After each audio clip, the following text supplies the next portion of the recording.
Mr. Morrow. Good afternoon. Would you like to make an opening statement? Yes, I would, Senator. Thank you very much. Yes, we will bring those around now, Senator. So, first of all, Chair, we'd like to thank you for the opportunity to make this opening statement. We feel this is very important for us to be able to convey the direction of the company as well as the progress to date. The NBN team would also like to congratulate you on your appointment and also those members who are new to the committee. For today's hearing, I am accompanied by my colleague and Chief Financial Officer, Stephen Rue. We know the committee wants to be sure the near $30 billion taxpayer investment achieves the stated expectations and delivers a fair internal rate of return.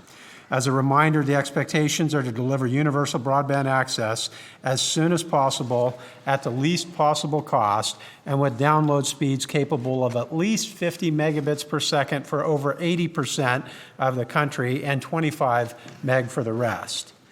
Now, thanks to our employees, partners, and providers, we have made excellent progress toward our goals, and I'd like to share a few of these highlights with you.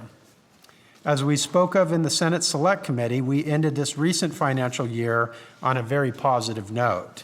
It was a year in which we achieved all of our commitments across the network build, end-user activations, and achieved a record $164 million in revenue. Now, highlights of the year included the successful renegotiation of the Optus and Telstra agreements, the implementation of new MTM construction contracts with our delivery partners, and many trials and early launches to support the new access technologies that are key to us meeting expectations. Now, all of this builds a strong foundation for exponential growth of the rollout in the coming years. In August, we released our 2016 corporate plan. This was the first fully integrated plan built with a history of actual figures and on-the-ground knowledge. It was based on a better understanding of the key business drivers and financial systems and with greater data integrity than ever before. The first quarter of this year is a continuation of this success. The trends give evidence that we are on track to have yet another successful year of meeting our targets. A full public briefing on the first quarter results will be made later this month. As of last week, there are approximately 1.4 million premises who can receive the service and approximately 620,000 who have already activated such. That is already a 44% take-up rate overall, and we are at 70% for those areas which have passed the Telstra disconnect date. All of this reinforces the predicted long-term business model and the recently released corporate plan. As we gain experience, refine our processes, and improve the collaboration with our partners, we gain confidence in our forecasts. And because of these improvements, this last Friday, we were able to publish our 3-year rollout plan, which provides further information on the timing of the start of construction for approximately 7.5 million premises. By September of 2018, about 9 out of 10 homes and businesses will have either completed or started construction. The plan includes for the first time the suburbs and towns where NBN intends to begin construction on the rollout and an indication of the technology proposed to be deployed, including those that will receive HFC. The updated plan adds to the approximately 2 million already complete and or under construction right now. As the primary purpose of this forecast is to aid the retail service providers in their planning, we are pleased to report that this was well received. We know the general public is also interested, and I would like to recognize that some people may be disappointed that their suburb or town isn't included in this 3-year window, but I can tell you NBN is committed to ensuring that no one misses out, and we intend to update the plan quarterly to include more areas and reflect timing and technology calibrations that will no doubt be forthcoming. On the technology front, we are moving at a pace to integrate additional access technologies into the rollout, and we have recently reached a number of milestones towards the full incorporation of these platforms into the network. For example, we have launched the commercial FTTN product last month, which follows the earlier launch of our fiber to the building product. Both of these platforms are connecting end users as we speak. We have already welcomed our first end users on FTTN, and we continue to refine our processes as part of the development plan. FTTN not only meets the service and performance levels we've set out for NBN, but just as importantly, it enables us to roll out the network at a lower cost with the scale that is required to meet our targets. Our HFC planning, design, and construction trials are also progressing very well, and we expect to be connecting customers on this network from the middle of 2016. We have announced our plans to boost the existing HFC networks with the latest technology, DOCSIS 3.1. Now, this leading-edge approach can provide up to a gigabit per second wholesale speeds to our customers. We're also delighted with the performance of our fixed wireless service, which enjoys great popularity and take-up. Earlier this year, we launched a pilot for increased wholesale download speeds between 25 and 50 megabits per second and upload speeds between 5 to 20 megabits.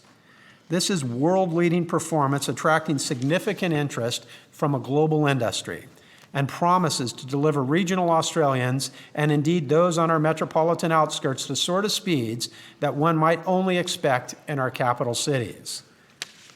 And for those in regional and remote Australia, the good news continues. Many of us were glued to our TV screens in the early morning of October the 1st, witnessing the successful launch of SkyMuster, the first of our 2 broadband satellites.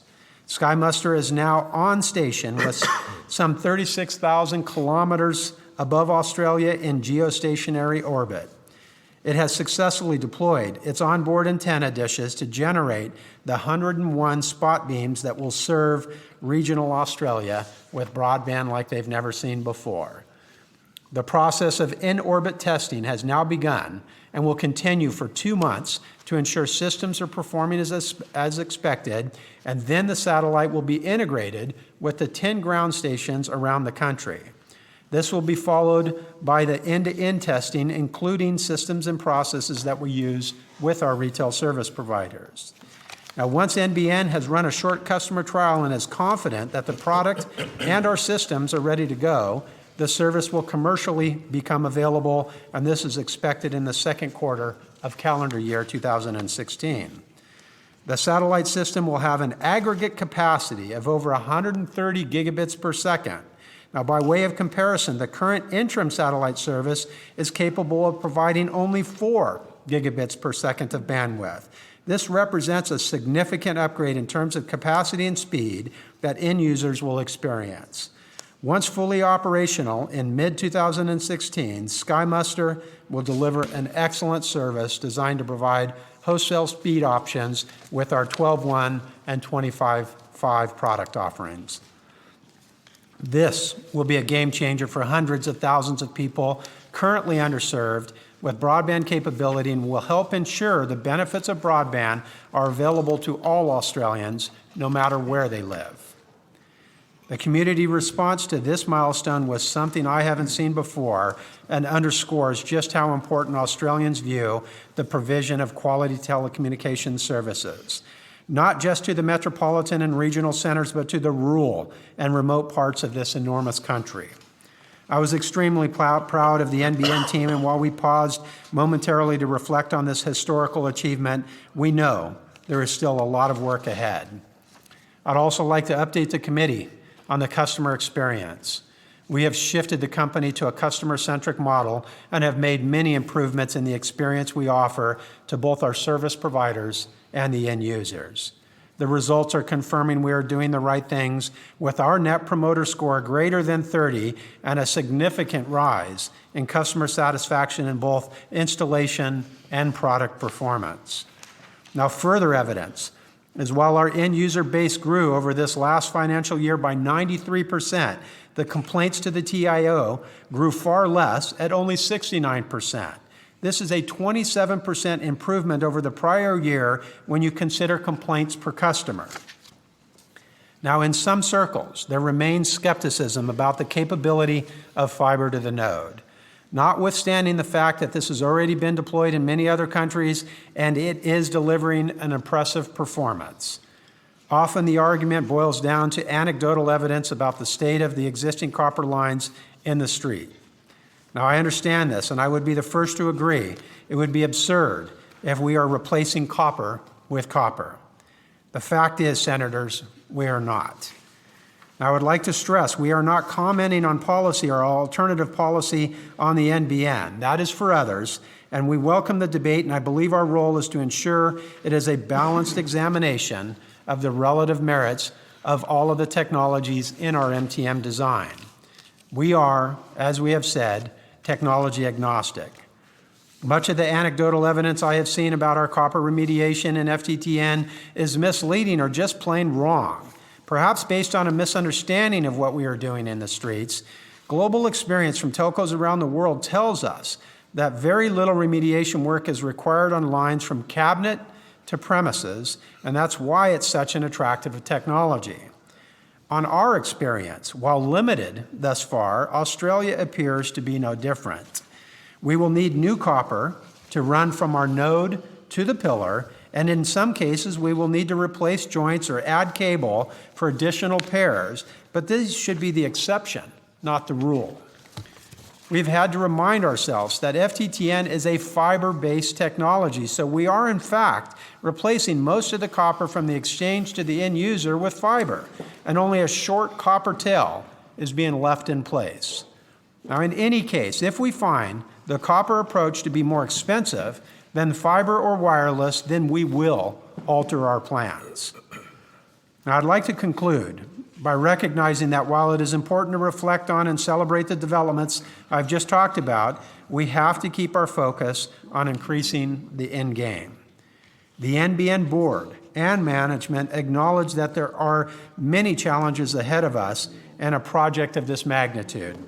It is not without its risks. We do not underestimate the magnitude of the task, and I remind our people every day that to achieve our objective means meeting our targets annually, quarterly, monthly, weekly, and daily. But we have the people, the plan, the partners, and the processes in place with a clear understanding of the risks and unknowns a project of this scale will throw our way. An important part of this is giving the Australian community, via their parliament, an open and transparent view of this critical national infrastructure investment. And with that, we're happy to take whatever questions that the committee has. Well, Mr Morrow, thank you very much for that very comprehensive and a most welcomely positive report. And I'd echo Senator Conroy's congratulations on the achievements. Well done. So, thank you. With no further ado, Senator Conroy, over to you. Yeah, thanks. No, genuinely congratulations on the 70% figure for take-up. I think that's world-leading, as you'd agree, from anywhere in the world. And a 44% take-up rate in that interim period is equally stunning. If you tell people around the world that's the sort of take-up rate you've got, they shake their heads. So well done on that.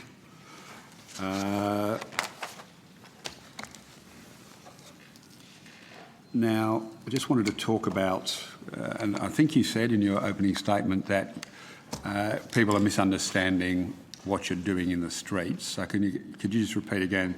You're replacing copper with fibre where? So, the copper network today has copper that runs from the local exchanges all the way out to each of our homes and to each of our businesses. We are replacing a good portion of that copper with fiber that goes to the neighborhood entry point where a node is stood up.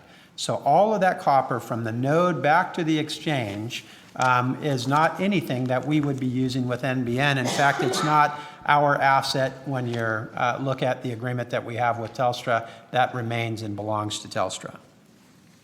So, but you said, I thought I heard you say, that's what I'm trying to clarify, that you're replacing copper between pillars and nodes. That's what I thought you were saying. So from the node, so for the committee's benefit, we stand up a node at the neighborhood entry point, and then the copper that runs from that node out to each of our homes will remain in place. We have to put new copper in to run to the pillar that serves all of our homes from our node to that pillar. And that could range in distance, between right next to each other. So you're going to put fibre in? No, we're going to put copper, brand new copper. Between the pillar that exists today with Telstra and our new fibre to the node. So it's a short section, but it is new copper that has to go in the ground that doesn't exist today. But it's a short distance. Why wouldn't you put fibre? I must say, just as a genuine.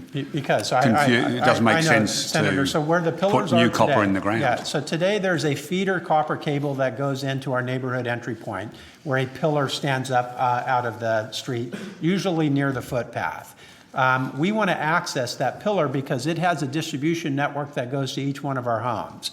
Now, we want to access it with the optical technology that we're delivering with fiber to the node, but we therefore we can't just put a box over the top of that pillar. We typically like to stand up a node right next to that pillar. That's what I'm just trying to understand when you say. But we're not always able to put it up right next to each other. So if it is across the room or halfway down the block, we'll have to put copper to be able to get to that. Is there existing fibre to all of those pillars, or is there copper to those pillars?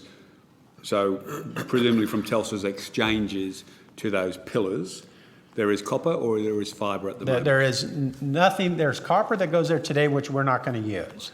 We're going to run fiber to go to wherever our node can be, ideally right next to the pillar.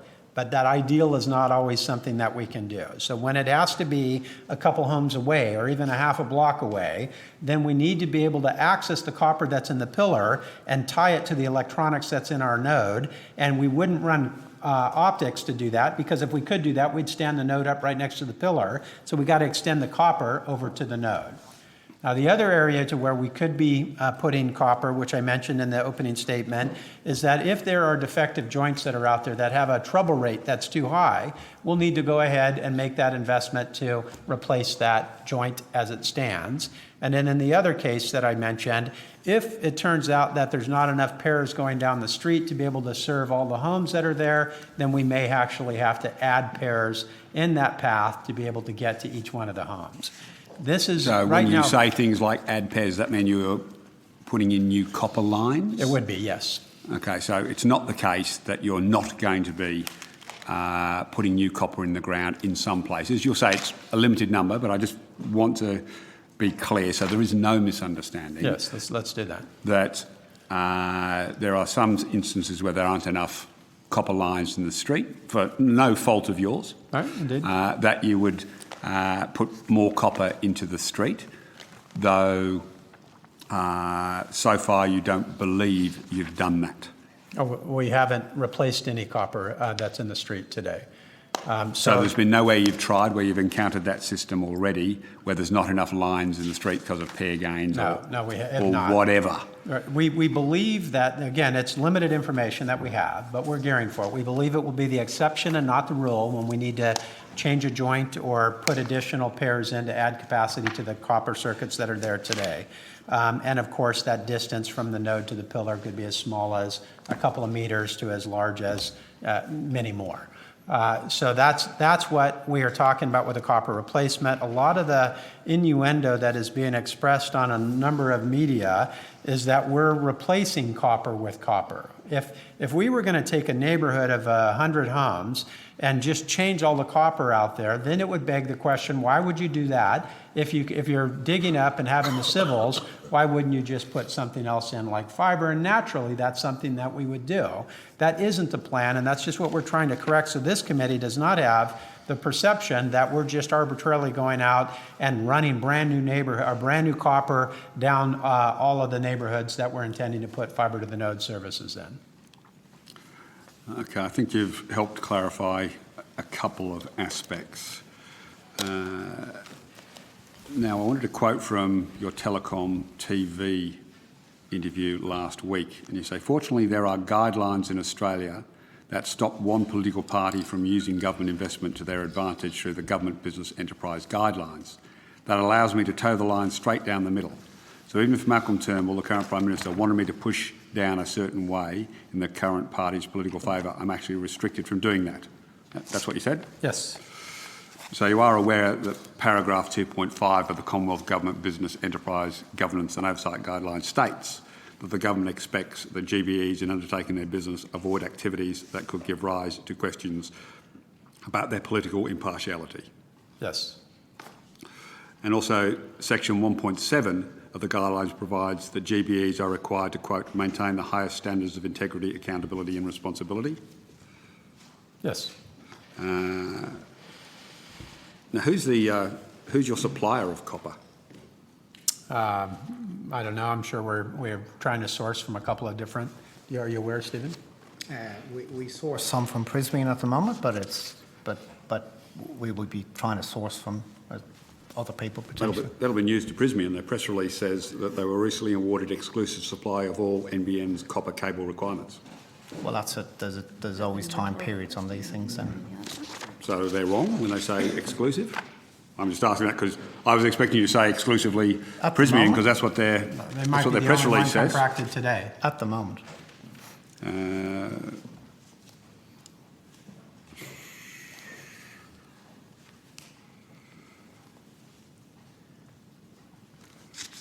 So they're not going to be your only supplier of copper.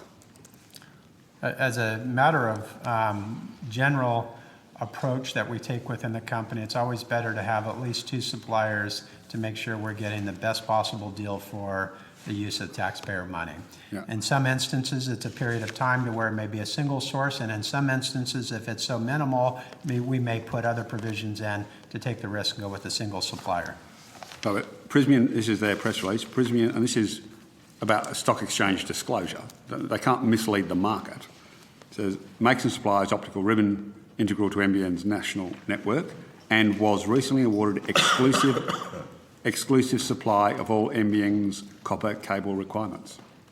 It's pretty black and white. That's true today, Senator. I don't know the time period of that off the top of my head. But you're clearly saying that they won't be the only supplier. Well, currently they are, and what will happen in the future, we'll clearly have discussions with them and others. I think they'll be surprised by your answer, that's all. I'm not, but I think they will be. So what volumes of new copper have you ordered from Prysmian? I don't know. If we have, it'd be small at this point in time. How much have you spent so far on new copper for the FTTN build?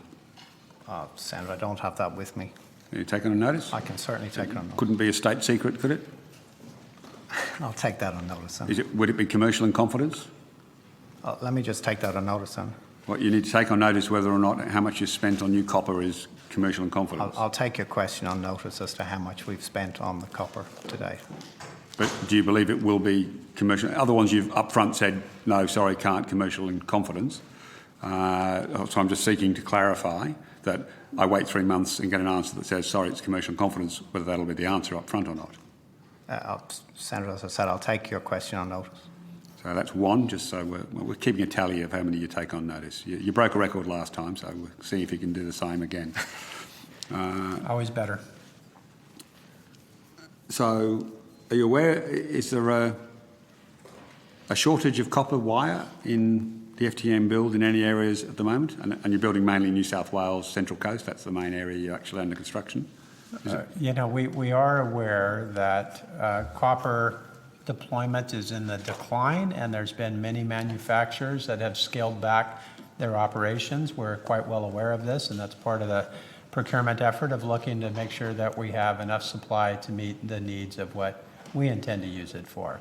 But again, I would remind the Senator that this is not a wide-scale deployment of new copper going all over the country. This is to use in those 2 or 3 applications that I mentioned. No, thank you for avoiding answering my question. But I asked, is there a shortage of copper wire in the FTTN build in any areas? And I think New South Wales is the only significant deployment you've got at the moment. I think there is some supply distribution issues to get it to the right places, Senator. Nothing that we anticipate causing a problem with the rollout schedule. So at the moment there is a shortage of copper. I think it's more based impacting on the rollout? No, it's not having an impact on the rollout. I think it's more based on, is it in the right areas of where we intend to use the new copper? Sorry, so the Prysmian factory is in Sydney. That's right. They're your sole supplier at the moment. So what is the issue about? We have to make sure, when we look at our schedule and we take into a forecast of how much copper that we actually think we're going to need for those few applications that I mentioned. Remember, we're building FTTN out around the country.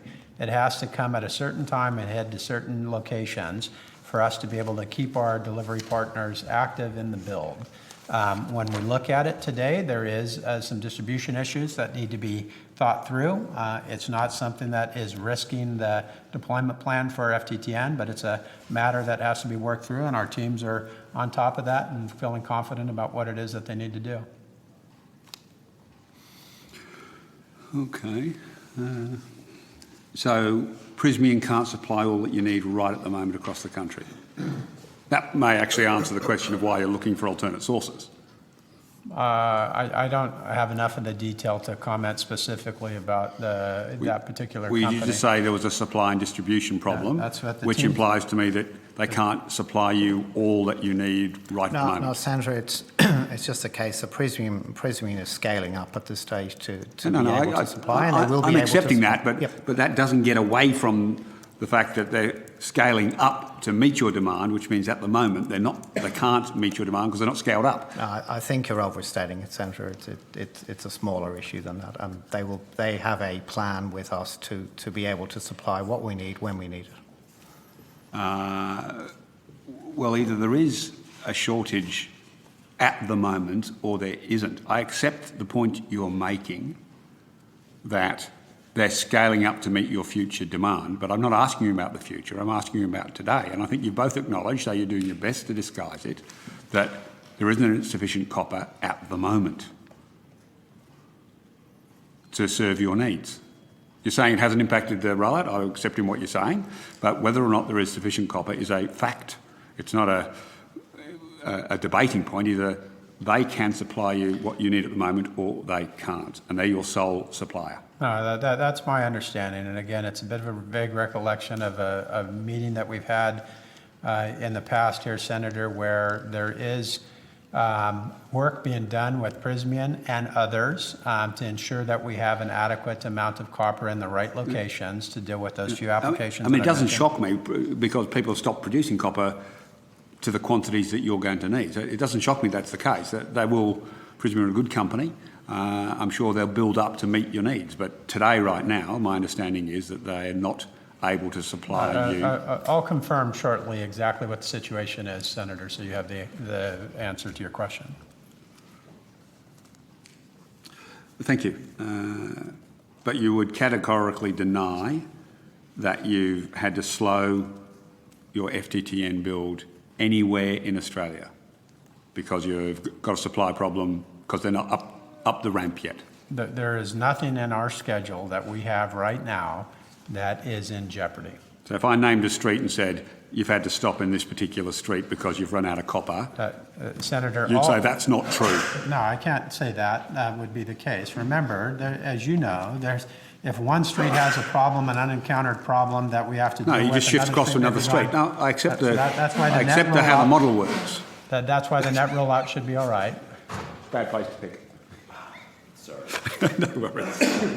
Sorry, we've just got a minister in some distress here. Not over your answers, though, Mr. Morrow. That's right. You don't have to worry.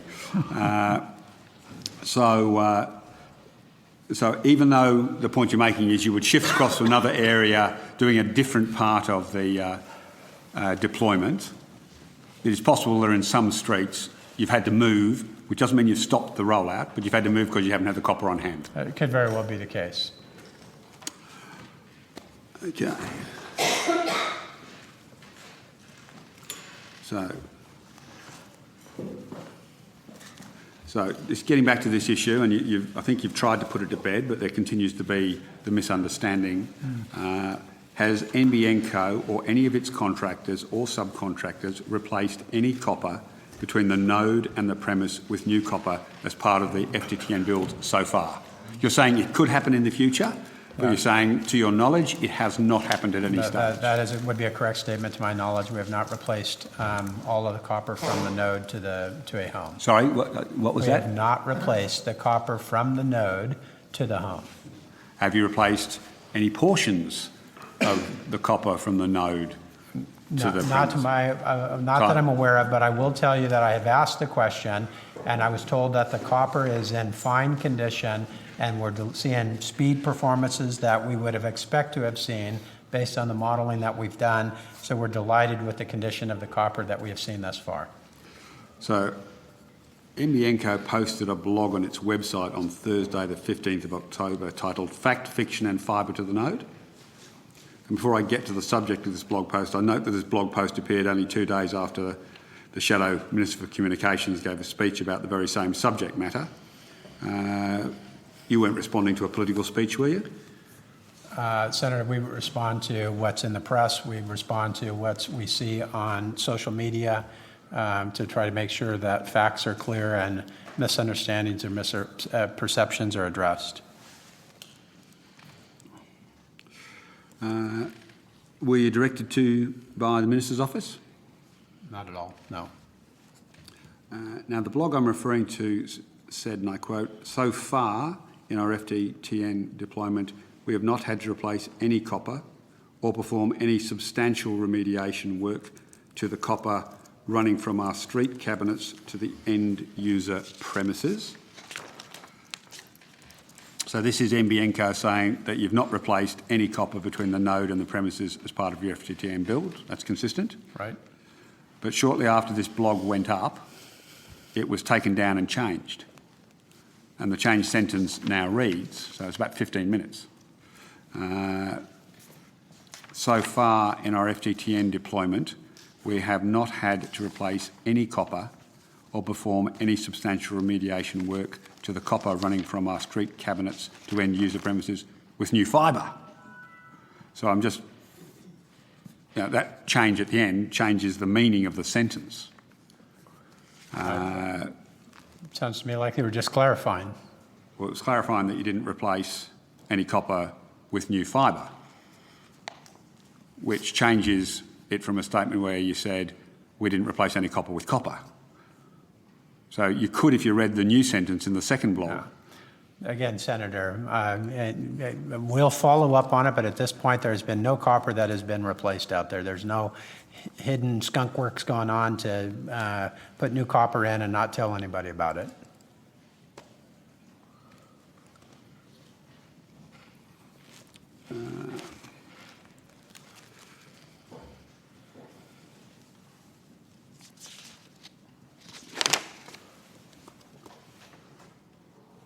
So what processes do you have in place to make sure that NBN observes the oversight and governance rules and does not undertake activities that could give rise to questions about your political impartiality? Tell me about your governance structure. So we have three main bodies of governance to manage the company. We, of course, have the board of directors. Underneath that, we have an executive committee, and we also have an operating committee and a transformation committee. The executive, transformation, and operating committee are run by the executive, and the board, of course, is run by the chair. In the executive committee session, we have reports that we look at for compliance to policy, whether it is GBE compliance or legal compliance and or even from the Telecom Act elements of that look for compliance. So we have regular discussions to whether we talk about it and whether or not we are in or out of compliance. Okay, thank you, Senator Conroy. Senator Wong. Thank you, Mr. Morrow. Thanks for coming.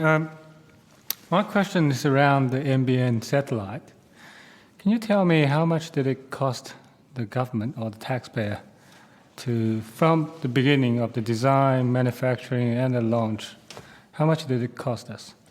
So each satellite is about $500 million. Both satellites are, of course, completed in their manufacturing by a company called SSL that's based in Palo Alto, California. Yeah. In addition to the $1 billion on satellite, there's another rough $1 billion that is spent on ground stations and network-based equipment. So we're looking at overall cost of $2.5 billion? $2 billion. $2 billion, okay. And I assume there has been some cost-benefit modeling or analysis done before we've gone down this path? It's looking back at the company records, there was some analysis that was done early on that satellite by itself would not be profitable. It would come at a loss, but it was factored into the overall grand scheme of NBN with each of the 3 technologies at the inception of the company and now with the 5 technologies that's being deployed. Okay. And how much involvement did any Australian company get in this whole process? There were a number of companies that got involved in the building of the ground stations, the 10 ground stations that we have across the country. There was not the level of expertise found to build the satellites within the country itself, and of course, to physically launch the satellite into orbit.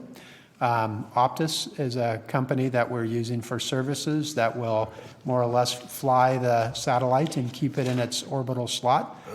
So we have, where we could, the company has tried to use Australian labor and ingenuity, and where we couldn't, from a reliability or quality point of view, we went overseas. And why Optus? Why not Telstra?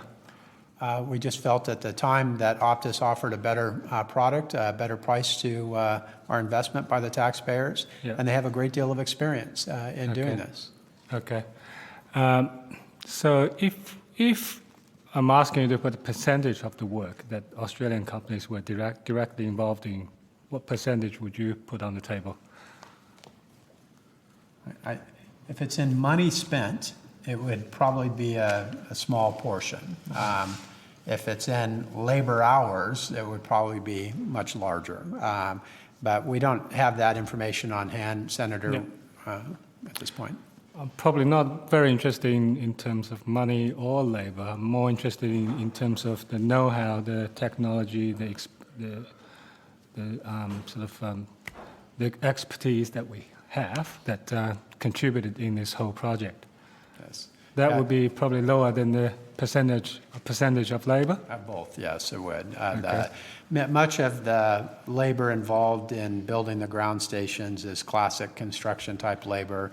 There obviously is some technical elements, but much of that we had flown in people from the equipment manufacturers of that ground station equipment to be able to deal with the more technical related issues.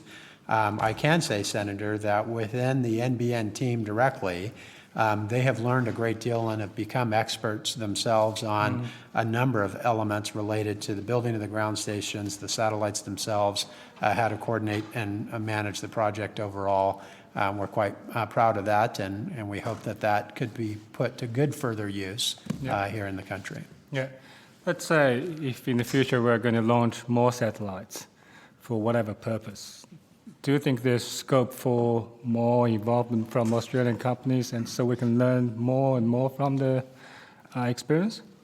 I think a little bit, but being frank here, the special capability that, for example, SSL in California has, they have for decades been building satellites both and previously for military space exploration, and now for the commercial applications, and it's hard to replicate that.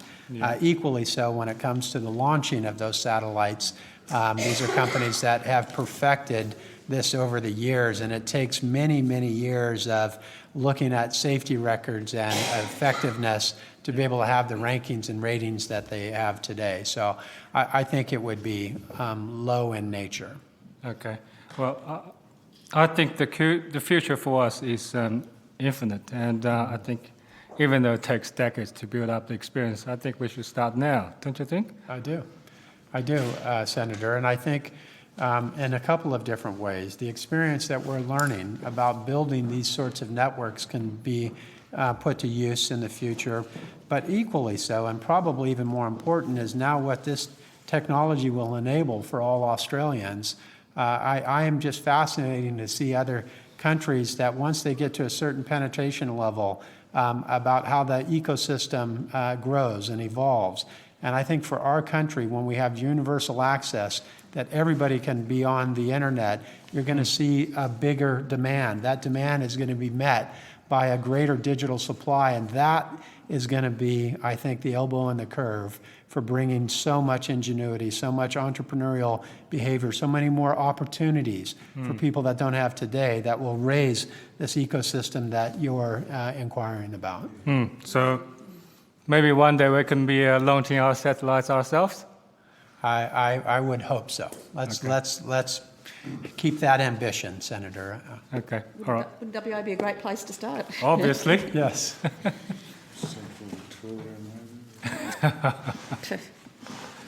Sorry, keep going. That's it for me. Thank you very much, Senator Wong. I'll hand over to Senator Ronaldson in a minute, but I just wanted to clarify a couple of questions in relation to some questions from Senator Conroy. So in relation to copper, am I to take from your answer that you currently have sufficient copper for your current requirements? So you've got a sole supplier at the moment who will scale their production to meet your future requirements, but there is no problem currently. Is that the right understanding? That is a correct representation. Okay, and... Sorry, no. That's different to what you said to me before. Sorry, Senator Conroy. No. So, Senator Conroy, I want please. Mr. Morrow to be Senator Conroy, completely... I have asked a question. Senator Conroy, if I want you to answer a question, I will ask you the question myself. I've asked Mr. Morrow the question. Please give him the courtesy of answering my question. I did not interrupt you once, so please let Mr. Morrow finish my questions, and then we have a consistent answer, you will which be I think is what you're Senator Conroy, seeking. that is not your role in this committee. You are here to ask questions. Don't you tell me what my role in this Senator committee Conroy, is. You're well, the chair Senator of the Conroy, committee, nothing Senator else. Conroy, please. Nothing else. You can ask Senator Conroy. Mr. Morrow, if you could please, we'll continue answering the questions. We'll just disregard Senator Conroy's interjections for the moment. So, Senator Conroy, you know better. Senator Conroy, if you want to have Senator Conroy. Point of order. Senator Conroy, yes. Point of order. You have asked Mr. Morrow a question. Yes. And I think it's incumbent upon all senators to let Mr. Morrow answer your questions. If there are follow-up questions after that, fair enough. But you've asked a question. I'd like to hear the answer. To put words into Mr. Morrow's mouth, and all I'm asking him to do is be precise in his answer. Senator Conroy, you had the opportunity here as a participating member in this estimates to ask your questions. Even though you repeatedly talked over those who are answering your questions, you were allowed to continue. So, I'll take the point of order. Please provide that same opportunity to myself and to everybody else in here to ask and pay the courtesy to those giving evidence to answer their questions without your interjections. The same courtesies that you have been provided by everybody else on this committee. The committee so that Mr. Morrow gives a consistent Senator Conroy, answer. I don't think Senator he's giving Conroy, an inconsistent one, but I just want Senator to ensure Conroy, that is if anybody here wanted your answer. assistance, I would be the first one to ask. So, Mr. Morrow, please I don't continue. need your permission to offer assistance. Senator Conroy, now you're just being ridiculous. You know better than that. Bullying from the chair. Oh, Senator Conroy, please. You had 20 minutes and you'll have as much time as you want uninterrupted. Abusing your position from the chair Mr. Morrow, please is continue. not an acceptable act of behaviour. So, before we were interrupted, I was asking, was it a proper characterisation of your evidence that you currently have enough copper for your current requirements? That is correct, Senator. For today, we have not been held back, and we anticipate having everything that we need to be consistent with the rollout going forward. So you've currently got one supplier who you provided, as I understand, evidence to say that they will scale up in accordance to your future requirements as you roll out to more and more locations. This is work that's ongoing that our procurement team is working with the existing supplier to make sure that they can meet our needs. Yes. And should they not be able to, then we will have a second supplier that will come in. Lovely. Thank you very much. And Senator Ronaldson. Mr. Morrow, I'm still digesting your Yes, Senator Conroy. Thank you.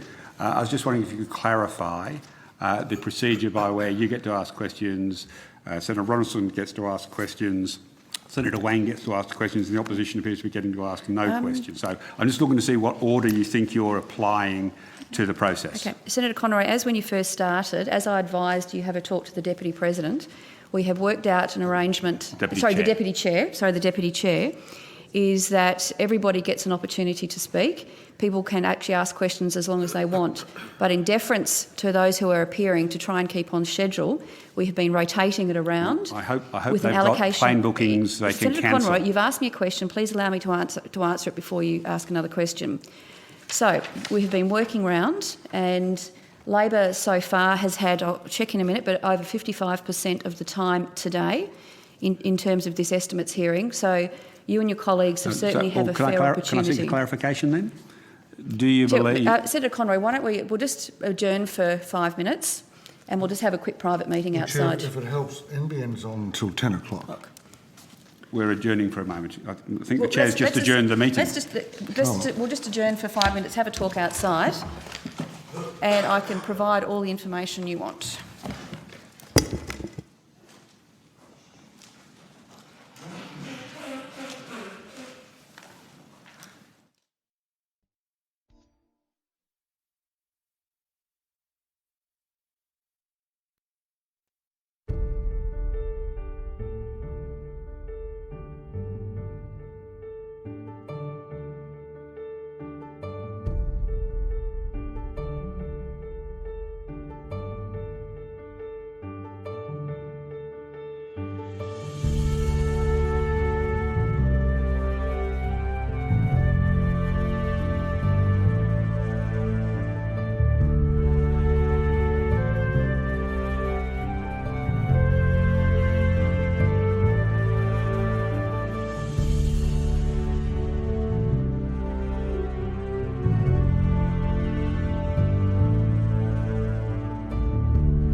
And Mr Morrow, thank you very much for your answers to my questions.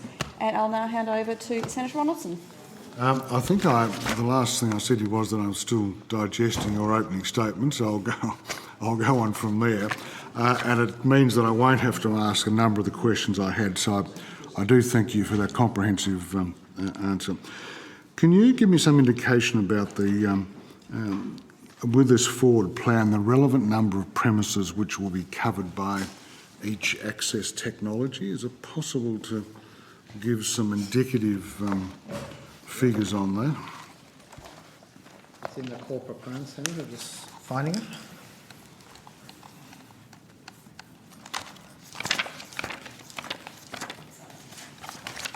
Go for it.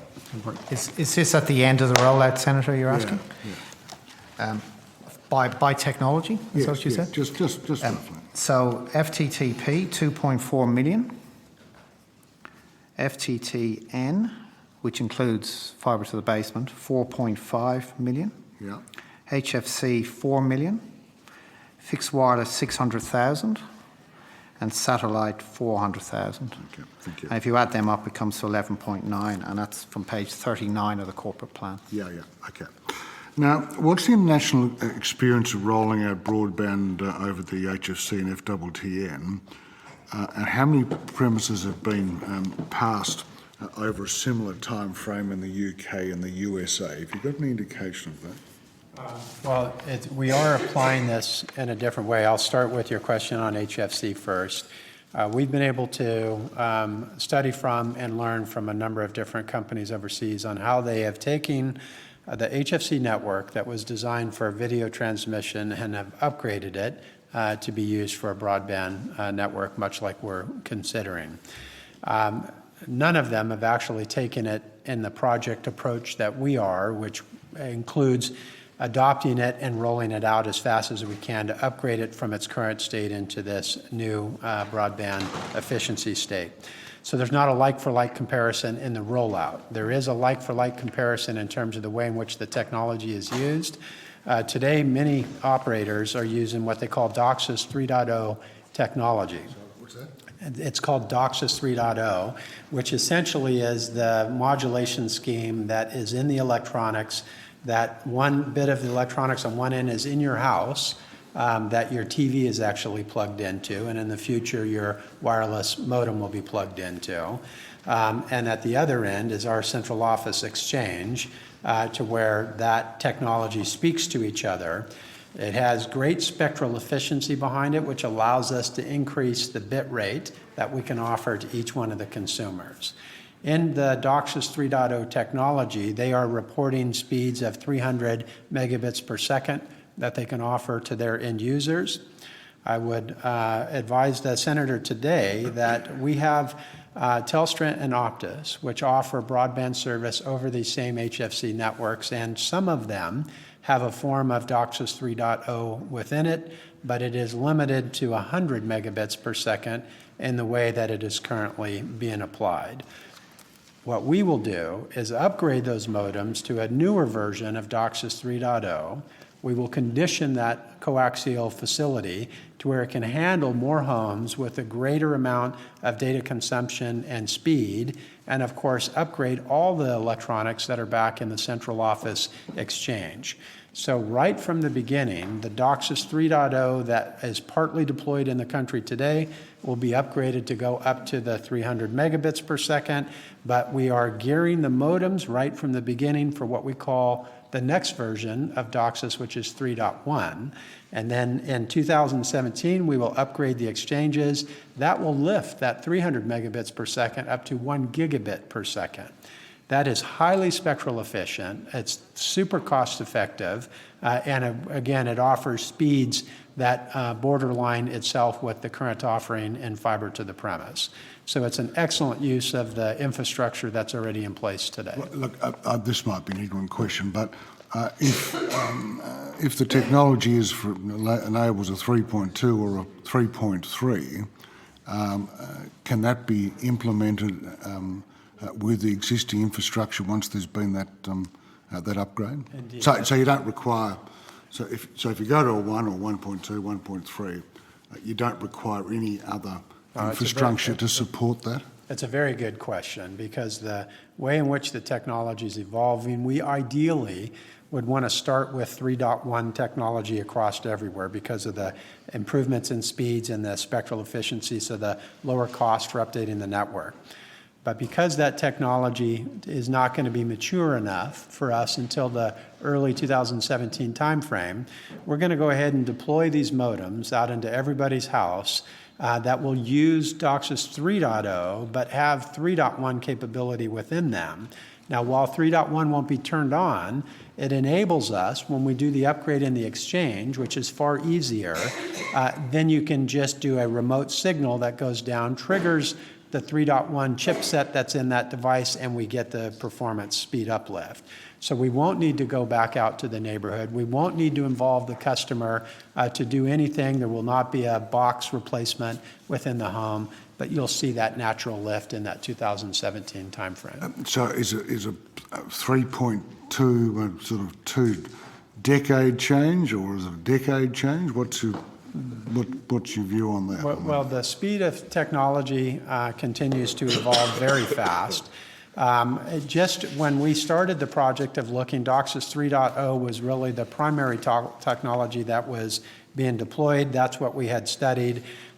During this period of time, 3.1 came about, and it matured fast enough to where it's already being pursued by many of the carriers around the globe. The next version of that, of DOCSIS 3.2, is already in the design stages of thinking about what more could be done to leverage this technology.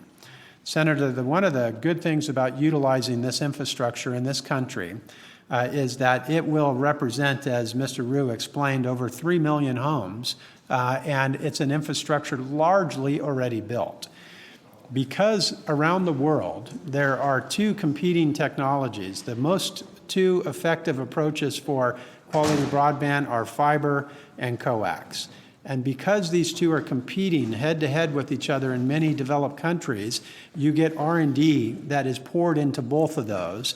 So we can expect the technology evolution to continue to occur in the DOCSIS, just like we can expect it to occur with fiber electronics. So this is good news for the country when you look at less than half the cost to be able to put broadband into a home of an HFC network versus that of a fiber to the prem. Okay, look, I take your advice that it's a bit hard to compare apples with oranges, but are you able to talk about some of those time frames that I mentioned in my question, with the comparison with the UK or the USA? Yeah, and the only thing we can really compare is that the technology is being deployed and it works and it gives the speeds that we're anticipating. The way in which we're doing it is very unique, because we're taking an asset from another company, upgrading the electronics, and then offering the service. Sure. Look, I've got a number of questions on the FTTN service, but Chair, I'll finish there if you want to. Thank you. Give Senator Conroy the call. Now, just to return to fact, fiction and fibre to the node. I understand a third version of that particular newsletter, blog, whatever you want to call it, has now been published while we've been in this room, with a third change. So I just want to clarify again, it was a discussion I was having with the Minister, where I pointed out to the Minister that, as you yourself said, your counterfactual is based on starting a fibre rollout from today, back when you said it. And then the fact, fiction of fibre, which survived two versions. The sentence says this: NBN is also working to deliver high-speed broadband to Australia up to 8 years sooner and for $20 billion less of taxpayers' money than if we had continued down the path of a predominantly all-fibre network. So the version that went up about 10 or 15 minutes ago now deletes part of that sentence, and it says NBN is also willing to deliver high-speed broadband to Australia up to 8 years sooner and for $20 billion less of taxpayers' money than if we continue down the path of a predominantly all-fibre network.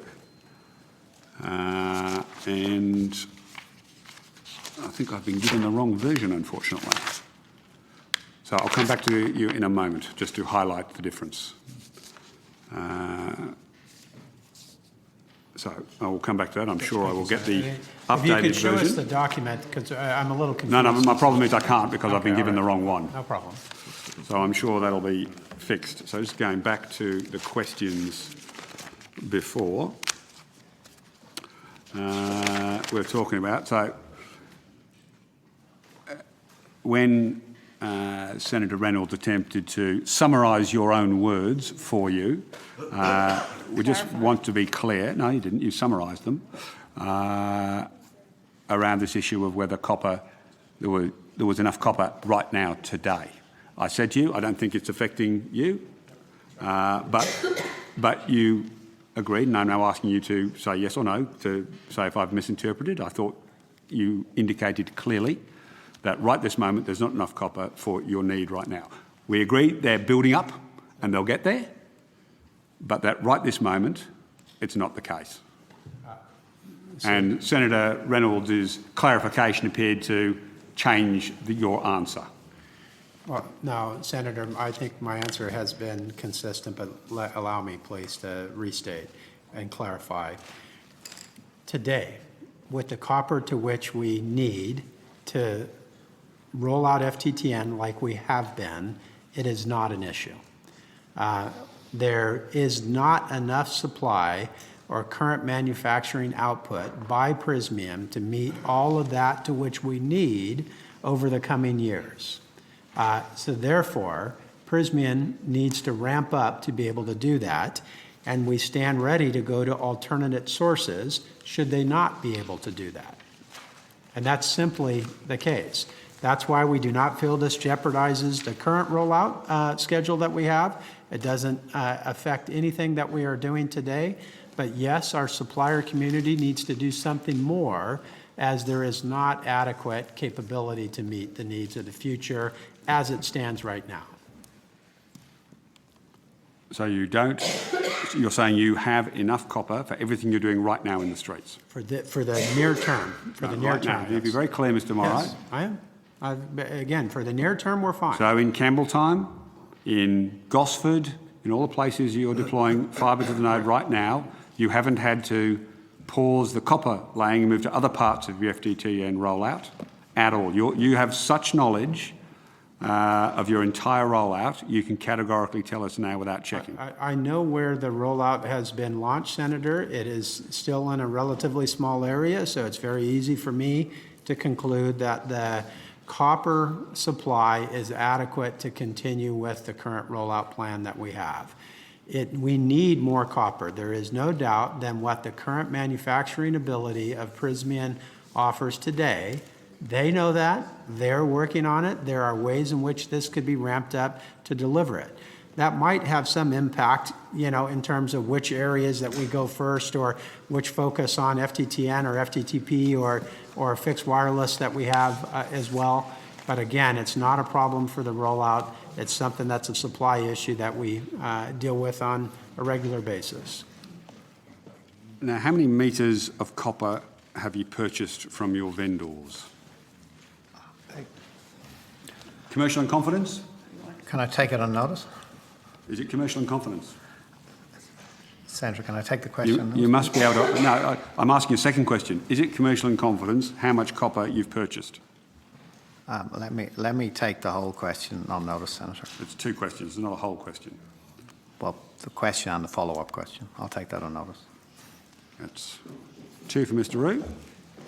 How many metres of copper do you assume you will need to buy for the entire FTTN build? Senator, You must have a forecast. You've just produced a 3-year plan. Well, again, I don't have the answer to that with me, Senator.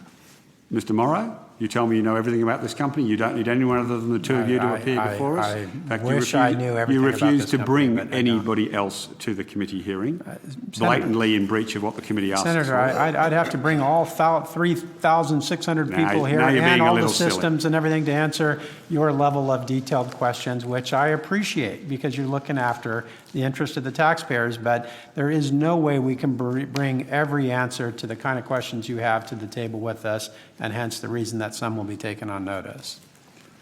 Especially if you two come and won't let anybody else attend, which is your current position. Senator, we're well equipped to be able to answer what the entire executive team could do for you. That's a yes, you won't allow anyone else to come answer. So how many metres of copper do you assume you'll need to buy for the entire FTTN build? You're unable to, you're here till 11 o'clock, rumour has it, possibly Friday, rumour has it. Well, see, if we don't release you, you can't leave. It's actually the rule. Rest assured, Mr Morrow, the Chair will be releasing you this evening. No, the Chair can't release you this evening. That's in breach of standing order. You can be the Chair all you want. You can't. release him. If you want to call a clerk, you can call the clerk. Senator Conroy, if you'd and like you to can have this get ridiculous discussion instructions. again, I'd happily go outside and suspend the meeting. I'm happy to but go outside. If you're going to mislead the Senator Conroy, for witnesses, heaven's that's- sake. No, I'm happy to go outside. Please I continue. accept your offer. I accept your offer. Stephen, just get on with your question. I- so Please we show can get this these. dealt Please with. show Honestly. these executives who've come here more respect than that, Senator Conroy, and keep No, asking your questions. You're showing this committee a lack of respect by misleading the committee about your powers. You can't overturn a Senate standing order. Yeah, all right. You can't do it. So Senator don't Conroy, say to them that you can. I can absolutely suspend the meeting tonight. Whether we come back is another whole matter. No. Yes, If I it- don't release them, if the committee has to release them unanimously. Senator Conroy, please the continue with your rule. questions so we don't have to come back again. So you're unable to find in the next 5 hours that we're here, possibly longer, whether or not how much copper you've assumed you're going to need. We can certainly try to get you the answer before 10 o'clock tonight. I didn't think it'd be that hard, but thank you for that. Now, what are NBN Co's current working assumptions about copper remediation? You've been very passionate in your saying that it's nowhere near as bad as the anecdotal evidence. What's your working assumption about how much remediation, how many lines do you assume as a percentage will require remediation? And you've been saying it's much less than you've anticipated, so what's your working assumption? So just to clarify, remediation comes in a variety of forms, just to inform the committee here. When we look at a copper fiber to the node area, we'll identify if there's any pair gain systems. We have to remove those pair gain systems. We'll do some testing to see if the speed levels that were anticipated could be met, can be done without the removal of bridge taps or coils that affect the speed performance of that copper network. That's seen as kind of the proactive remediation that we would normally do. Now, we also look at what data we get from Telstra in terms of what the trouble rate for a particular area has been. And if it's above a certain percentage, then we will go out to do an in-field inspection, and that's where joints that maybe have been exposed to the water need to be replaced. It's been raining in Williamstown. As you know, it's a suburb dear to my heart, and Yes. it's just taken me 2 weeks to get the line fault repaired. Right. So when you get down to Williamstown, know that the drainage is pretty poor and the water gets in among it pretty Right. badly. No, and this we know. But sorry, can I just come back to pair gains? You Yes. mentioned pair gains. Could you talk me through, can you deliver FTTN where there's a pair gain? No, you have to remove that. How do you remove that? What does that mean? So we have records from Telstra about where they are. We go out, we remove them from the lines so that they don't have that sort of interference on it to be able So to what does support remove them. it from the lines mean? So I don't want people out there to be listening to think that means you're removing copper out of the ground. No. I want people to understand clearly what that is. This is a piece of electronic that is a repeater that takes a low signal and puts a higher energy in it and sends it so it can go further down the line and still be able to do your telephone calls, the ringing voltage and current that's needed to be able to have that traditional voice service. And so those have to come off for us to be able to offer the broadband service. And why would a pair gain have been put in place? People would put pair gain in because the copper is so long from the exchange, that full copper distance, the signal would attenuate too far. But remember, we're bringing the equivalent of an exchange to the neighborhood entry point because we're putting fiber out to that element. So that copper loop length isn't as long with us as far as the bits that we're using that was and currently exists with Telstra, and hence the need for pair gain for those voice services. So what percentage of copper lines have pair gains? I mean, Telstra, in previous testimony to this and other committees, have talked about an extensive deployment of both pair gains and RIMs. And as you know, there's been, well, apologies, given you wouldn't have been in the country when this debate was taking place. But what is your working assumption on the number of pair gains you need to remove in terms of the network? I'm sure that is modelled within. We have a certain budget that has been set aside for all forms of remediation, and we would have to take on notice to find out the number of pair gains and that you're interested in. That's a fairly, I mean, Mr. Rue, you must have made a calculation of cost based on a pair gain figure. You must know what your working assumption was to be able to do your financials. There were some assumptions made, Senator. I don't recall what they were, though. Are you able to, in the next 5 hours, see if you can track down? So I'm just talking about pair gains. I'll come to how many lines do you assume as a percentage will require some form of remediation? Again, you must know that number, Mr. Rue, to have been able to do your finances. There were assumptions made, Senator, but obviously as we get into the field, those assumptions will be tested. And yeah, but I'm asking what your assumptions were. I know you have to test them. Can I also point out they're also part of contractual arrangements we'll have with our delivery partners? Oh, you're not seriously going to pretend that the number of pair gains you've got to change is somehow commercial in confidence? The relevant costs associated with it is, Senator, yes. The relevant cost. So we are not allowed to know any costs of remediation at all? The costs are included in the corporate plan. But if we ask you what it is, what's a dollar figure you're not going to tell us right now? Because it's part of the contractual arrangements for delivery partners, Senator, it's involved in when people quote to do the work. Yeah, but you've only got one supplier. No, I'm talking about the delivery partners who do the work. So we're not allowed to know anything at all about what it's costing. And so if there's a blowout or a saving, it doesn't matter. We're not allowed to ask you. Any variances from the corporate plan will of course come to light. I will ignore the bait you've just set out for me, Mr. Rue, and I'll move on to my next question.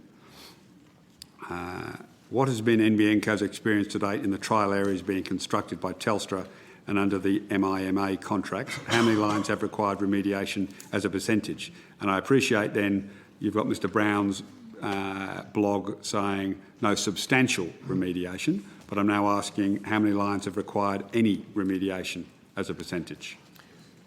You mean within what we've launched thus far? Yes, I said being constructed by Telstra and under the MIMA contract. So what's your experience to date in the trial areas? Yeah, and it's very little remediation. In fact, I would venture to say it was a borderline zero. It had pleasantly surprised us that it was far less than what we had anticipated. Well, I'm asking you, what is it? If you know what you did forecast and you know what it is, you can tell us. But simply saying it's less than we forecast is genuinely being deliberately unhelpful. It was next to nothing, but we'll find out exactly how much it is. When it's next to nothing, Senator, I don't ask him how many dollars it actually was. We move on. We've got a lot of other things that we do. Okay, so I wanted to return back to the issue around some testimony. I wanted to confirm some previous testimony the NBN has provided to the Senate. On the 14th of September at the other committee, I asked you some questions in relation to the high-level desktop analysis of an all-fibre scenario in your Corporate Plan 2016. And I'm going to read the testimony from Hansard now, and you said, and I quote, "There was no request that said, if you went back in time hypothetically from 2013 And if you kept going with an all FTTP fixed line footprint, what would the number be? We were not asked to do that. The question by the government was, if we were to look at moving right now back to an FTTP environment, what would the number be? That's correct. Do you need me to get it? Happy that I misread right. that? Yep. Mr. Roo's nodding. Yep. And a little later on I asked, and I quote, so you have done a counterfactual based on restarting, not on what the actual cost and rollout would have been if you had kept going, to which you, Mr. Roo, replied, yes. So going back to your blog, it states, and I quote, NBN is also working to deliver high-speed broadband to Australia up to 8 years sooner and for $20 billion less of taxpayers' money than if we had continued down the path of a predominantly all-fibre network. That's not a correct statement, is it? That part's not correct, because it's not the same. In fact, it's the opposite to what you've previously testified. It is the same. 6 to 8 years and $20 billion, yeah. It's a function of you saying it was a start, a fresh start, versus a statement that says, if we had continued. Now, they are two very different things. Agreed. And sorry, and your point on the blog is? On the blog, it says, if we had continued down the path. Okay? I see. So that is not the same as what you and Mr. Roo stated. That's a fair point. If that's what the blog says, it should be, if we were to change And to start a again. fibre to the prem Yes, from the please. current MTM model, then it is up to 8 years and $20 billion more. You're right. If you started again. If we were to change Started right from- now. Right, today, yes. Yeah. When I right. start again, I mean start Yes. today. That's right. So can you have the blog corrected? Indeed, we will. On it.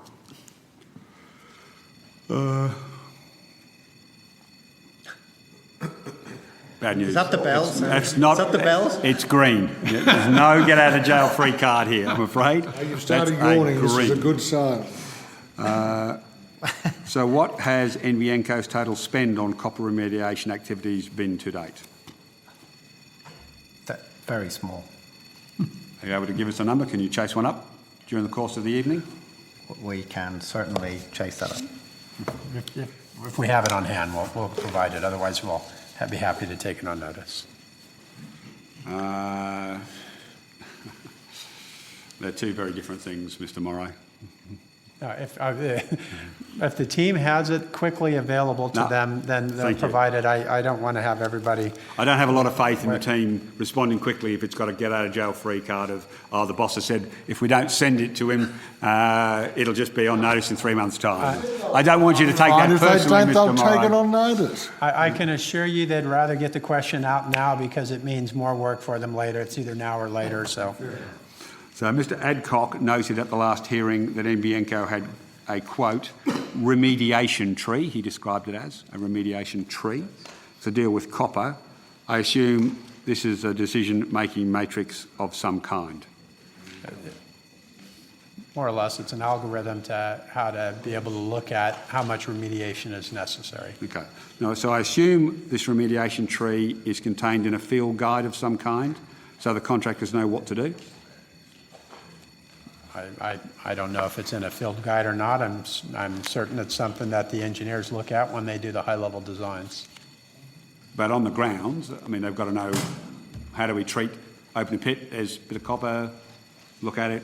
They've got to know. There might be some provisions in there, but Senator, again, this is if, for example, the trouble rate for this particular neighborhood is above this percent, then we know that we actually need to do probably some joint replacements or some repair or remediation work in that area, and hence the reason why it has some special applications. Could you talk us through the remediation tree?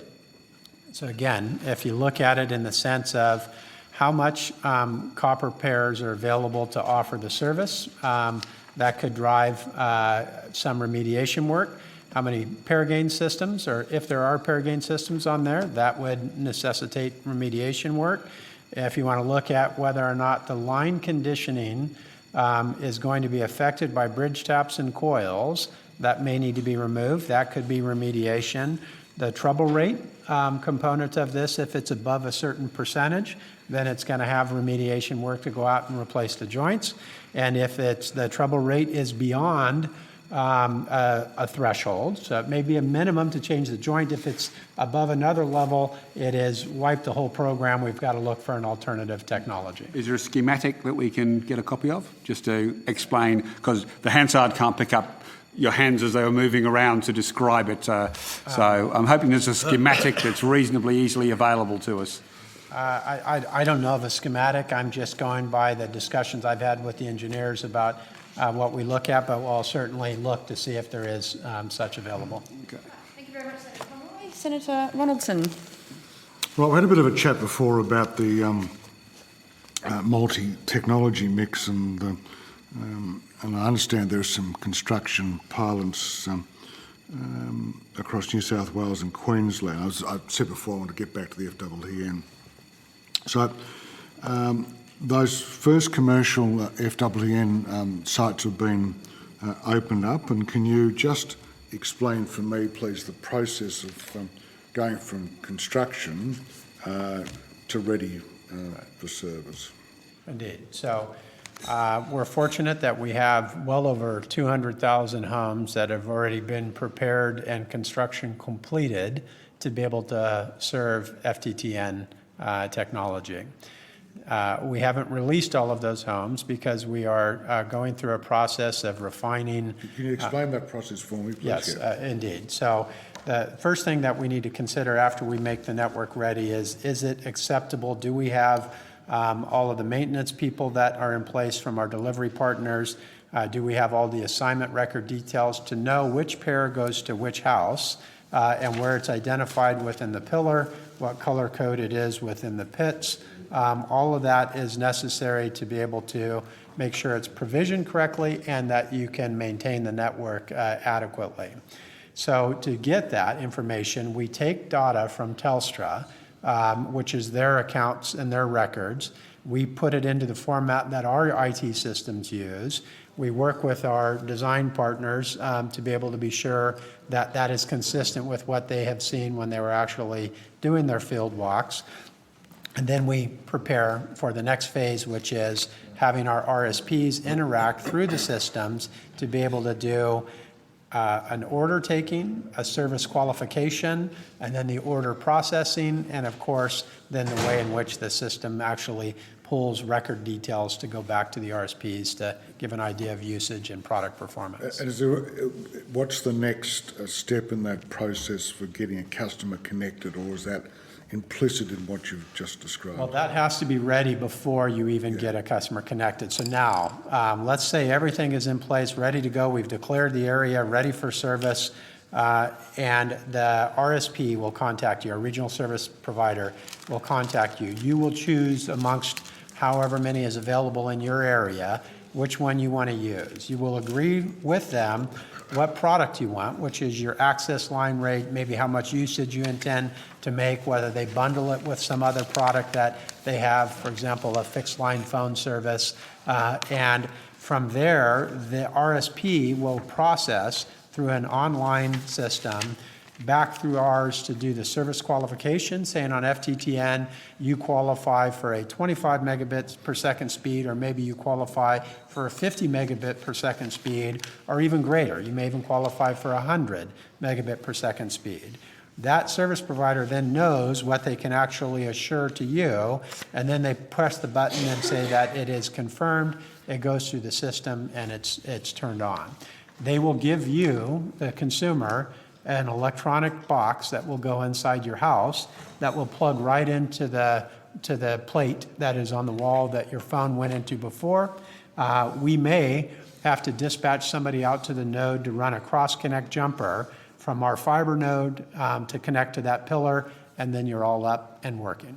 Just out of interest, these trial construction sites that you've done, have they sort of informed you about how you can refine the construction process, and if so, is there sort of some incremental increase in rollout through refined construction costs informed by these trial sites? Indeed, Senator. That's really the primary point behind the trials. It isn't to prove a technology. We have evidence of that all over the world. It is to prove our processes and refine them to where, one, you eliminate the errors and repeats. Two, you prepare for scaling up because we have to do a lot of these in the coming near future. And three, allows our partners to be able to interact with us of how that process is going to work. We are still early days on FTTN, and I imagine the process will change materially before we get into the full-scale ramp-up of FTTN. Yeah, okay. So where are these first release sites, and how many premises will be in the RFS in coming months? Say, look, pick a date between now and Christmas or something, if that makes it easier. So Belmont was our first that we had launched. We currently have about 4,000 homes that are available that we declare RFS. In Belmont? Well, Belmont is one of them. That was Yeah. the first that turned on, but there's a couple of other areas as well.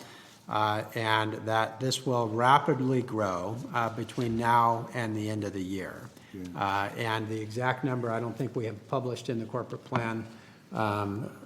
We weren't on a quarterly basis on there, were we? Yeah, we have them. And Stephen will pull this number up for FTTN in just a moment. Just while he's doing that, have you got a rough idea of the Belmont connections, or is that what No, Mr. Ray's the looking number of connections within Belmont? Yeah.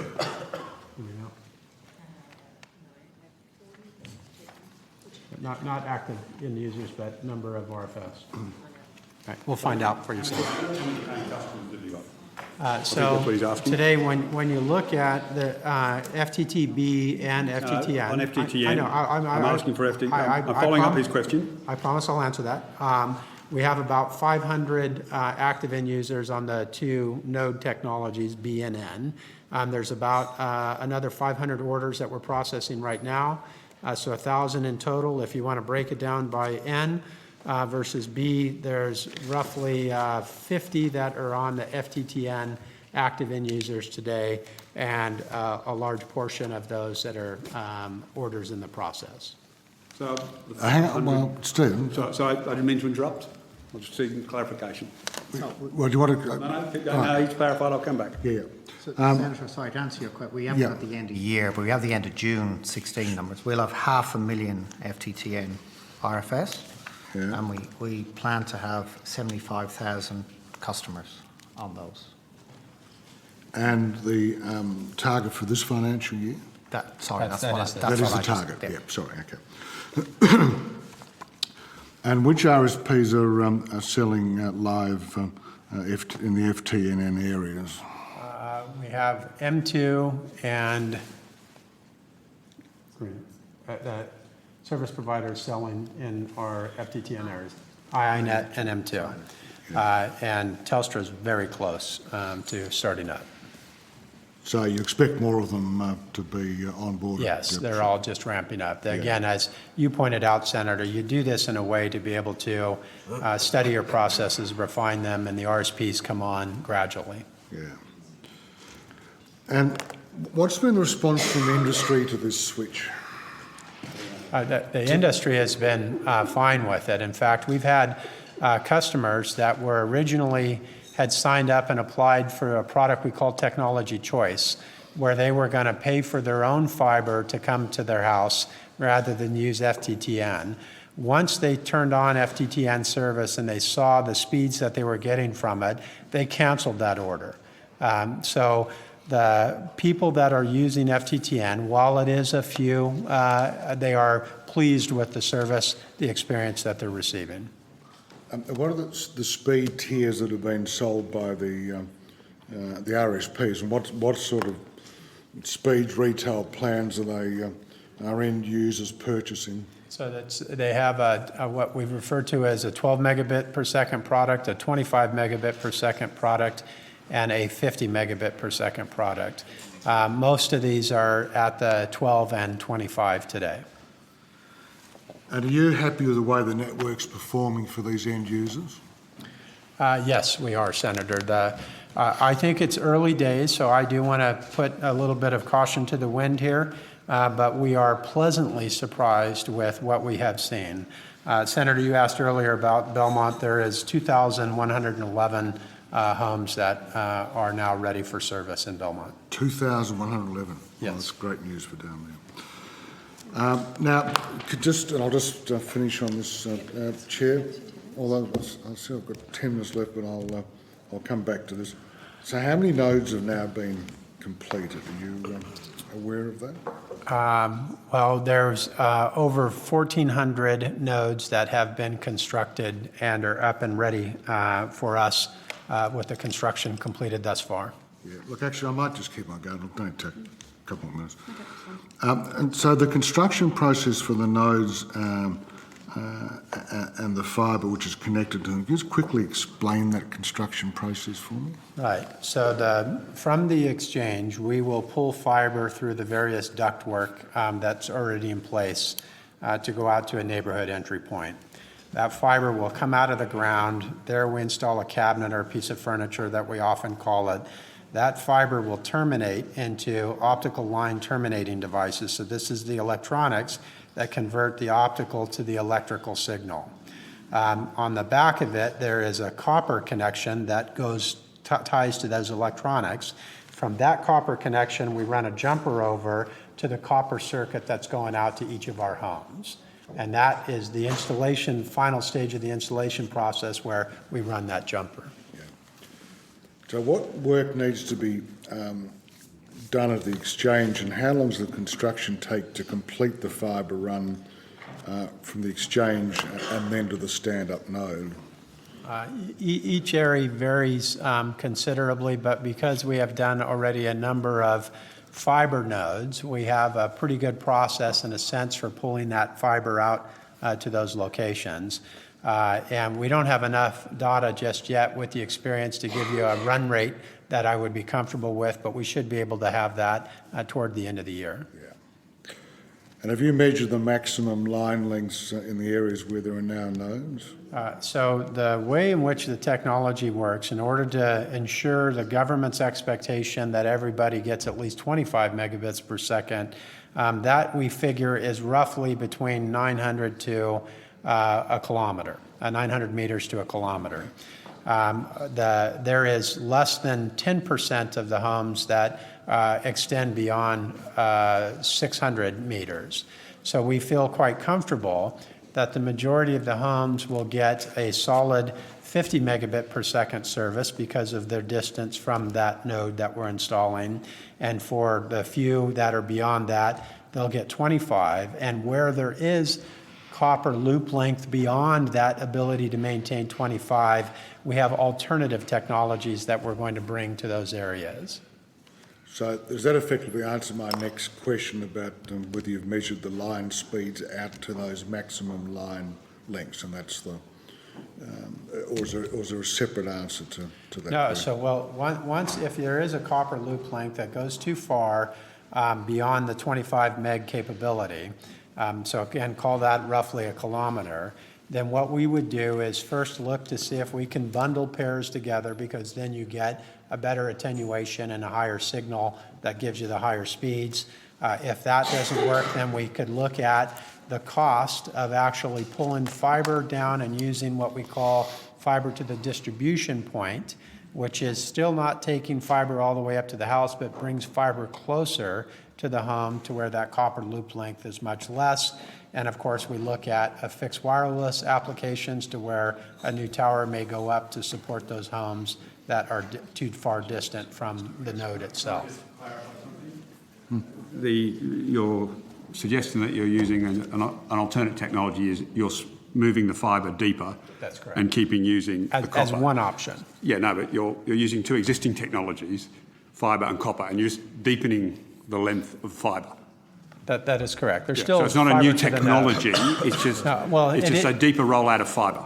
What is new, Senator, is the boxes that are just now commercially becoming available that are small enough to fit within the pit and the footpath, and that are reverse powered from the home to be able to make that possible. That's still fairly new, nascent technology, only now starting to be deployed across the globe. A new electronic box. That's correct. Yeah, and it's, again, a different concept, but the technology basis and the science behind it is the same as fiber to the node, which is the same as fiber to the prem. It's all fiber to the node in the end. Well, Chair, thank you.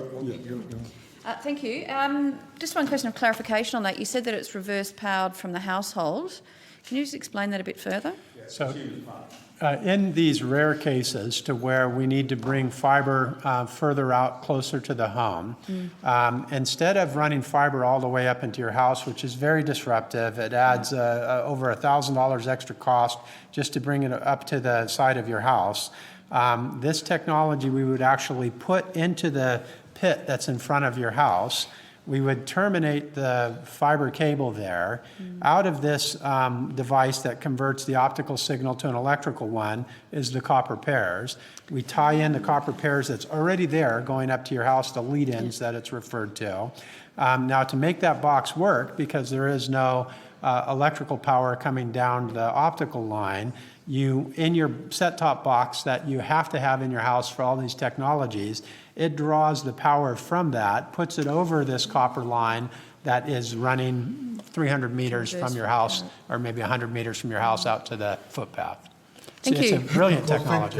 That's the end of my question, Chair. I'll let my colleague Sarah Henderson know about this good news in Belmont, because I'm sure she's been banging your door down and she's been banging everyone else's door down, including the former minister. So her endeavours in this regard have borne fruit, and probably the current minister too, I imagine. So a passionate advocate for NBN. She's no stranger. Indeed. Thank you. Senator Conroy. No, I just wanted to come back to just again be absolutely clear, and you've been emphatic about this. You have replaced no copper between a node and a home. That is correct. Okay. Did you want to? Yeah. Thank you very much. I just wanted to speak with you about the rollout in the Central Coast region and just north. So the information that's being discussed on the Central Coast amongst people who are interested in this is that the testing so far has revealed failure rates where the copper connections are simply so degraded that people can't get a connection. Have you any information of that kind, Mr Morrow? We know nothing of that, Senator. Again, the testing that we've done on the Central Coast is one of our most important areas for testing fiber to the node, and it has gone just like we had assumed. We aren't finding copper that is in bad disarray, so I'm at a loss as to where this information is coming from. So, Mr Morrow, I'm hearing reports that there are failure rates of 14% in the areas in the northern parts of the Central Coast and just out of the Central Coast, and that the failure rates down on the peninsula, which is where most of the testing has gone on, to my knowledge, are much higher than that because the quality of the copper is significantly worse. And that may be the case. Where we have actually trialed and deployed, we have not found that, but there could very well be failure rates that are in the teens, as you suggest. And this, Senator, what we were doing, you were absent when we talked about this. If we find failure rates that are in those percentage levels, the first thing we would do is look at the joints. They're typically the number one culprits for that. They fill up with water. The seals on them become defective over time if they're not adequately maintained. So we'd have to go out and look at whether or not those joints should be replaced, if in fact that's the culprit, and therefore those trouble rates would come down considerably and it would be adequate to be able to provide the sort of broadband service that we're talking about. But the people of the Central Coast wouldn't be having the problem with those joints if you actually had rolled out fibre to the premise. It's because you talked about opticals, connecting to electrical, to connecting to copper. So you're pushing this technology through multiple points. That's true. Which provides multiple points for failure. Well, there's failure on any network, but there is more propensity for failure on a copper network than fiber. That's exactly right. And that's why the Central Coast residents who were speaking to me are very, very concerned about having a digitally divided community where Gosford, West Gosford, and the regions around there have actually got the real NBN, and the rest of the Central Coast is a live experiment without an ethics approval, imposing this degraded version on a significant population. Senator, the Central Coast is near and dear to my heart. My partner is from that area. Love won't make up for the lack of an NBN connection for a growing business, Mr. Morrow. But let me explain, Senator. Again, it's the misinformation and the misunderstanding, and I feel it's my duty to be able to correct this. So again, copper in those areas, if managed correctly, will deliver high-speed broadband service. It will come to those users far faster and far less money of taxpayers' money by doing so. If that technology ever Mr. reaches Morrow, a point... if you go to the plans for the Central Coast, by the end of 2016, we would have had the entire Central Coast with the real NBN fibre to the premise, fibre to the home. I can tell you unequivocally that is not true. Well, the rollout was actually increasing, and people who have it A are very rollout plan happy. that exists, the company before never met any of its forecasts or none of its schedules, Senator.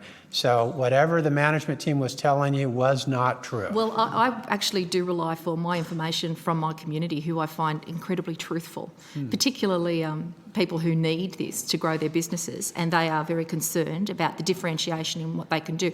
I've also had complaints from people working in the services that are now actually operating the real NBN right out of the middle of Gosford, staff there who are working at high end, in internationally competitive and successful businesses, participating in a global economy, only possible because of the NBN, operating out of the cloud.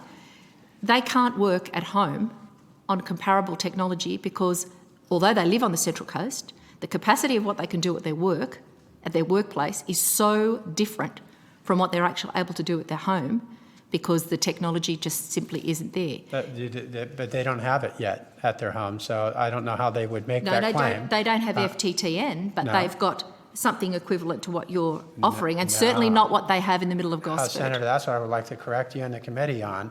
The current copper-based broadband service is referred to as ADSL here. It is nothing compared to what we are rolling out with FTTN.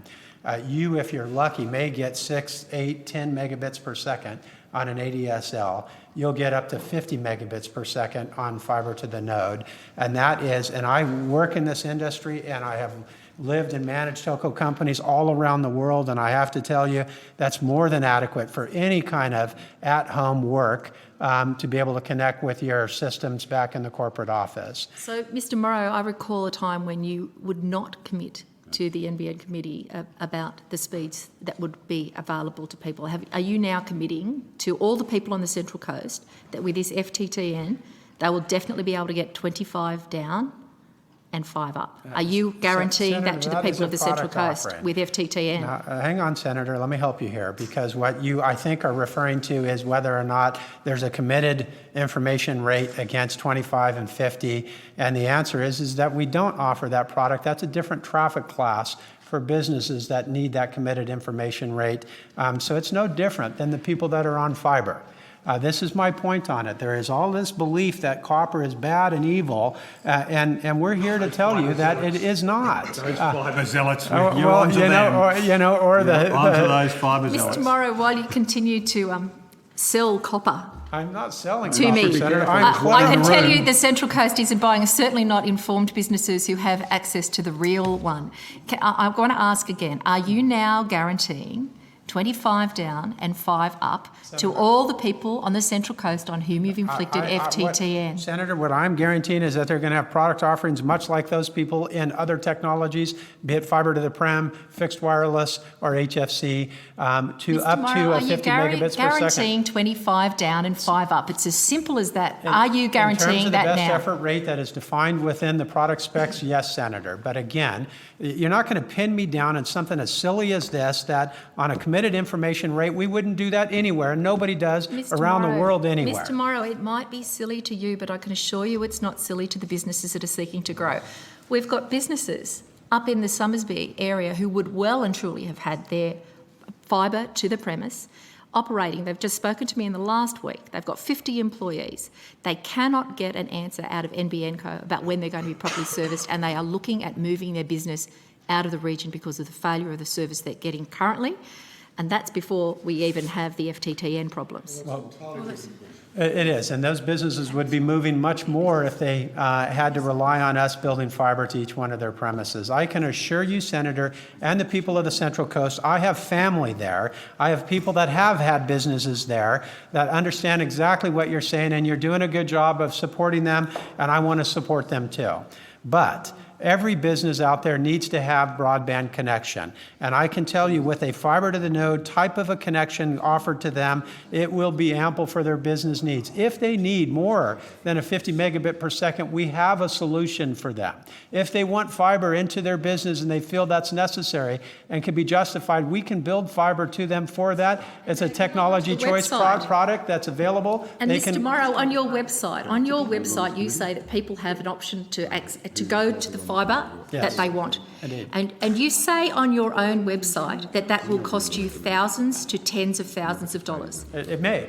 That's so for startups that are trying to get going on the Central Coast, for innovative businesses that haven't got that kind of capital to invest, you're going to provide them with what they really need, but you're going to charge them $10,000. I was born and raised in Silicon Valley, where the startups actually took its name, and I can tell you many of my dear friends and family are all in startup companies, and 50 megabits per second is more than ample for most all of them. And if they need more, they can order a second service side by side and get 100 megabits per second. If they need more, they can order a third service and get 150 megabit per second.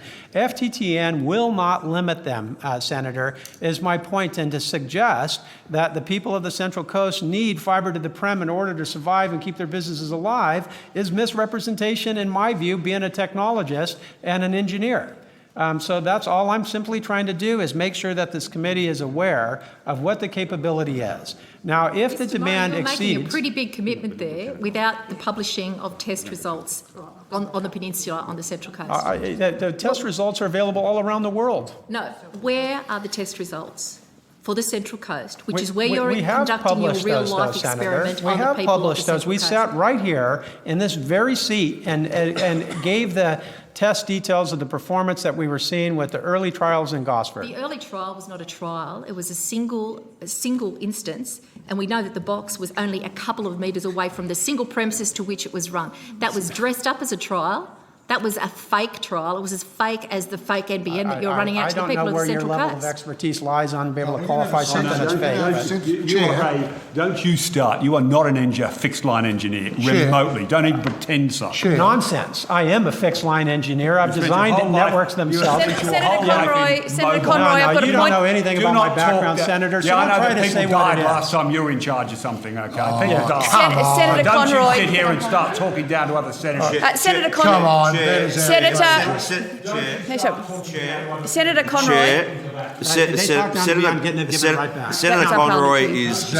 Senator Conroy is completely out of line, Chair.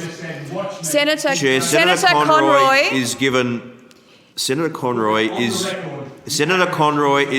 great latitude. Senator Conroy is given great latitude, and we recognise, Chair, that Senate Estimates Committees do play an important accountability mechanism, which is why opposition senators are given significant latitude, which is why there are not significant interruptions from me as the Minister at the table to opposition senators' line of questioning. But Senator Conroy is completely out of line in the manner in which he is treating the witness. Witnesses. Senator Conroy, let the Minister finish his point of order. Witnesses are not required to be subject to abuse. Witnesses are not required to be subject to abuse. Keep going. As the Minister at the table, I am entitled to respond to questions which are put by senators, even in the case of Senator Conroy, where it's a monologue. But witnesses are not required. Witnesses are not required to be treated in this fashion, Chair. Minister, thank you very much, and I concur that the interjection there was disorderly, and also it was unparliamentary, and I would ask Senator Conroy to withdraw the comment about Mr Morrow. let me be very clear. Firstly, you have not been in this committee before. You're unaware of the facts. Okay, so don't start telling me to withdraw Senator facts. Conroy, But Senator more importantly, Conroy, I am Senator responding. Conroy, I've taken a point of order. Senator Conroy, I'm addressing the minister's issue first. If you'd like to raise another point of order, please do after.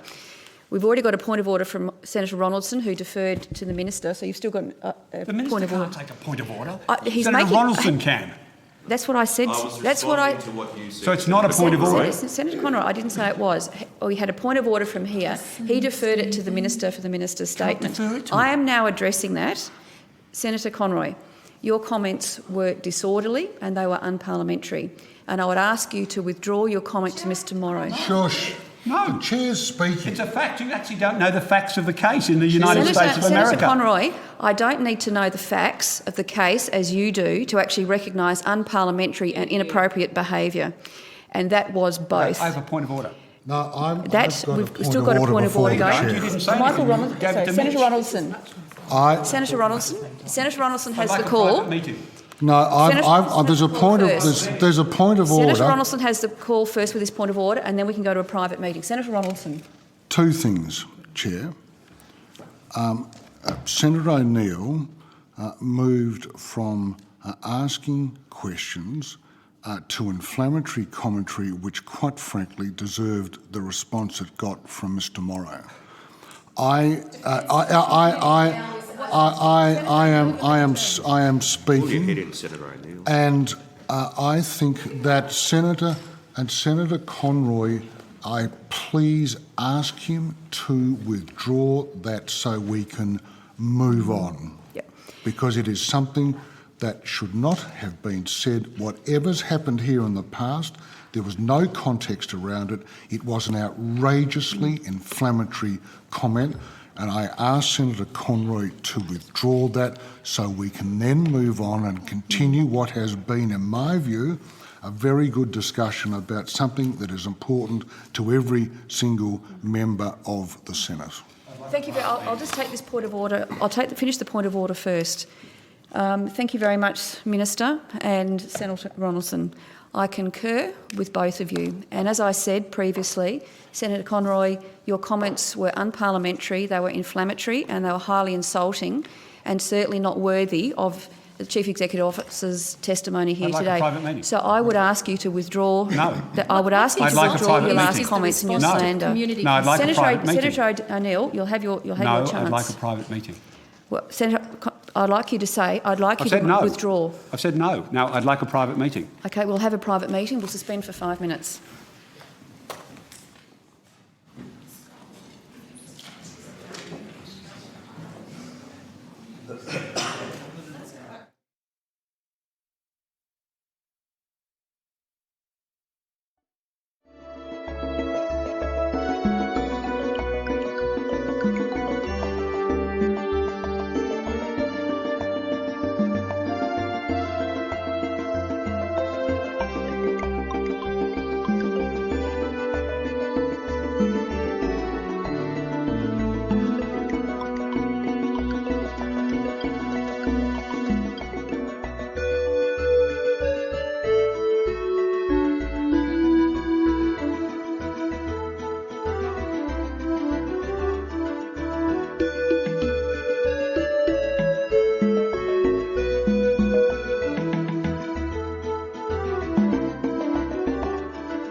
Okay, I'll resume this estimates hearing.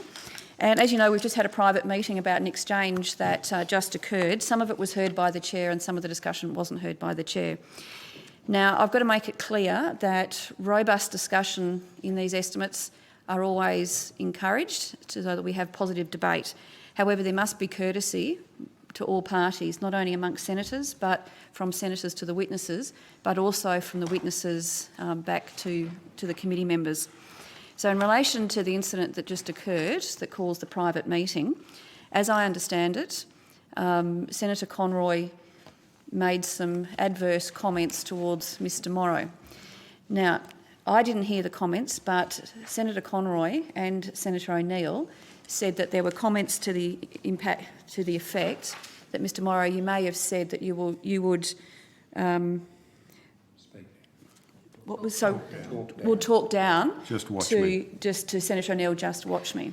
So what I would ask, as I didn't hear that, but some senators did, what I would ask Mr Morrow, if you could actually apologise or retract those comments, and I'd similarly ask Senator Conroy to retract his reaction to that. I withdraw. Okay. Mr. Morrow? And I withdraw. I would never speak down to a senator. What my intent was is that if there is a statement that is incorrect, that I would bring that back. But I apologize if it was seen as offensive in any way, Senator. Okay. Thank you. And I thank all parties for this resolution, and now we'll move on. So the testing that we were discussing, as I recall, when we finished, what you called testing in the early stages, which got a front page headline on one of our local newspapers, but in fact was not anything like a robust test, but rather one line into a premise right next to a box with no contestation on the line and at no distance. Yet that was reported as a successful test. What I want to know, that the whole of the Central Coast wants to know, is what are the real tests showing? Well, and When are we going to get that information? Senator, what I can actually reveal is that with the thousands of homes that we now have available for service on FTTN, and those which are active in using it, that the services are very good, and in fact, in many cases, up above 50 megabits per second. Okay, so how many are available for service? So there is currently roughly 4,000 homes that are available for service today. And on how many of FTTN. them are actively... About 50. On the Central Coast, this is specifically? No, sorry. This is now what we've deployed with FTTN, which is the same technology that Central Coast will see. But Central Coast hasn't got any active, is that what you're telling me? Not yet, no, Senator. So you've got Gorican and Belmont. Okay, could you tell me about the Gorican? In terms Senator, of, could I just interrupt very briefly? It's a good opportunity now you've mentioned the word for me to indicate that I actually thought we were referring to Belmont in Victoria, No. and not New South Wales. Now that is my mistake. But the bad news is, of course, that this will just We've excite. got our lines mixed up. Our old well, colour that's lines. right. It means that the minister and Mr. Morrow are not off the hook with Ms. Henderson. But I apologise. I thought we were talking about Belmont. No, Victoria. In fact, Mr. Morrow was talking about Belmont in Western Australia. We were both hopeful it was not WA. Pleased about that, Mr. Morrow. Thank you. I wish we could knock all Belmonts out with one go here. So Gorican is where you've been doing your testing on the yes. Central Coast. And- So can you give me a report on that, Mr. Morrow? I don't have those details now available. Do you have but- anybody with you who has those details who can give it to me today? Because the community is starved of information and are requesting facts. We'll be happy to provide that before 10 o'clock tonight. There's no way you can assist me now? You look like you've got somebody there. No, well, they don't have the information in their minds, but they're talking to people that may. Thank you very much. I appreciate that as promptly as you can. The other part of the Central Coast, down the southern end of the Central Coast, have you got any available for service at all there? No, we'll check on that as well. Is that yes or no? They don't have it available at the moment, but we'll see if we can't get it quickly. Okay, now the first comments that I made to you about 14% failure were in that Gorican region. Could you check that for me? Yes. And reports that it was higher down the southern end. If you could check that for me as well, seeing If as you're it's going an to the area detail. that we have already started to deploy in, we can. If we haven't, it would be information with Telstra that we may not have. Right. We'll certainly check. So I think I've made it pretty clear that there is a high degree of concern, and that will continue.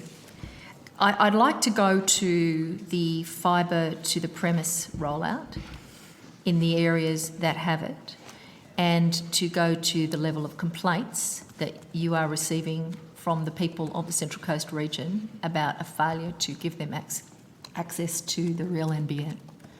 Do you have complaints reports for the region? Not that I'm aware of. Would you undertake to get those for me and give me details of all the reports and complaints that you've received from the Central Coast about NBN's failure to connect people to the real NBN? We will take that on notice and provide that. There are many of them. They've already been in touch with my office. I expect you'll have even more. Right. The other issue is multi-dwelling units. What procedures have you in place in Gosford around that? Well, so if it's in a fibre to the node area, then it'll be Fibre to the premise. In They've the- got fibre to the premise, and there's still multi-dwelling units in the middle of Gosford, businesses that are actually buying into the area because Yes. they want the real NBN. 130 jobs from NIB coming to Gosford. They can't get an answer out of NBN about why they can't have their connections in these buildings when it's already there on the footprint, on the footpath. Well, it may be that it's a fibre to the building type of an application, so we wouldn't be running fibre up the laterals to all of those different locations. Sorry, you wouldn't be running... We would not run laterals. So it's where you run fibre up the outside of a building to go up multiple floors. If it has copper in it, and if we have fibre in the area, then we would use a fibre to the basement type of technology application. With that fibre to the basement application, it's similar to fibre to the node, and they get fantastic speeds behind it, and we've done that in a number of applications today, and we have hundreds of people already using that service that are quite satisfied with it. Have you got hundreds of people in the Gosford area who are quite satisfied with it? Because that's not what they're telling me. No, I'm not sure if fibre to the basement has actually been deployed in those areas yet. This is a long build-out. It's going to take 5 years to be able to complete the build-out. So some people have it today, and some people will have it towards the end of the build-out. So if I give you two addresses in the same street in Gosford, one that's running a internationally awarded business out of the cloud, and 5 buildings away from it, with access to the same technology, we've got other businesses that can't get a proper NBN connection because of the failure of your organisation over 2 years. Do you think that that's explicable, Mr. Well, Morrow? Senator, again, I'll point out clarity. There's been no failure over this organisation. We've met every target that has been given to us for the first time in the history of NBN.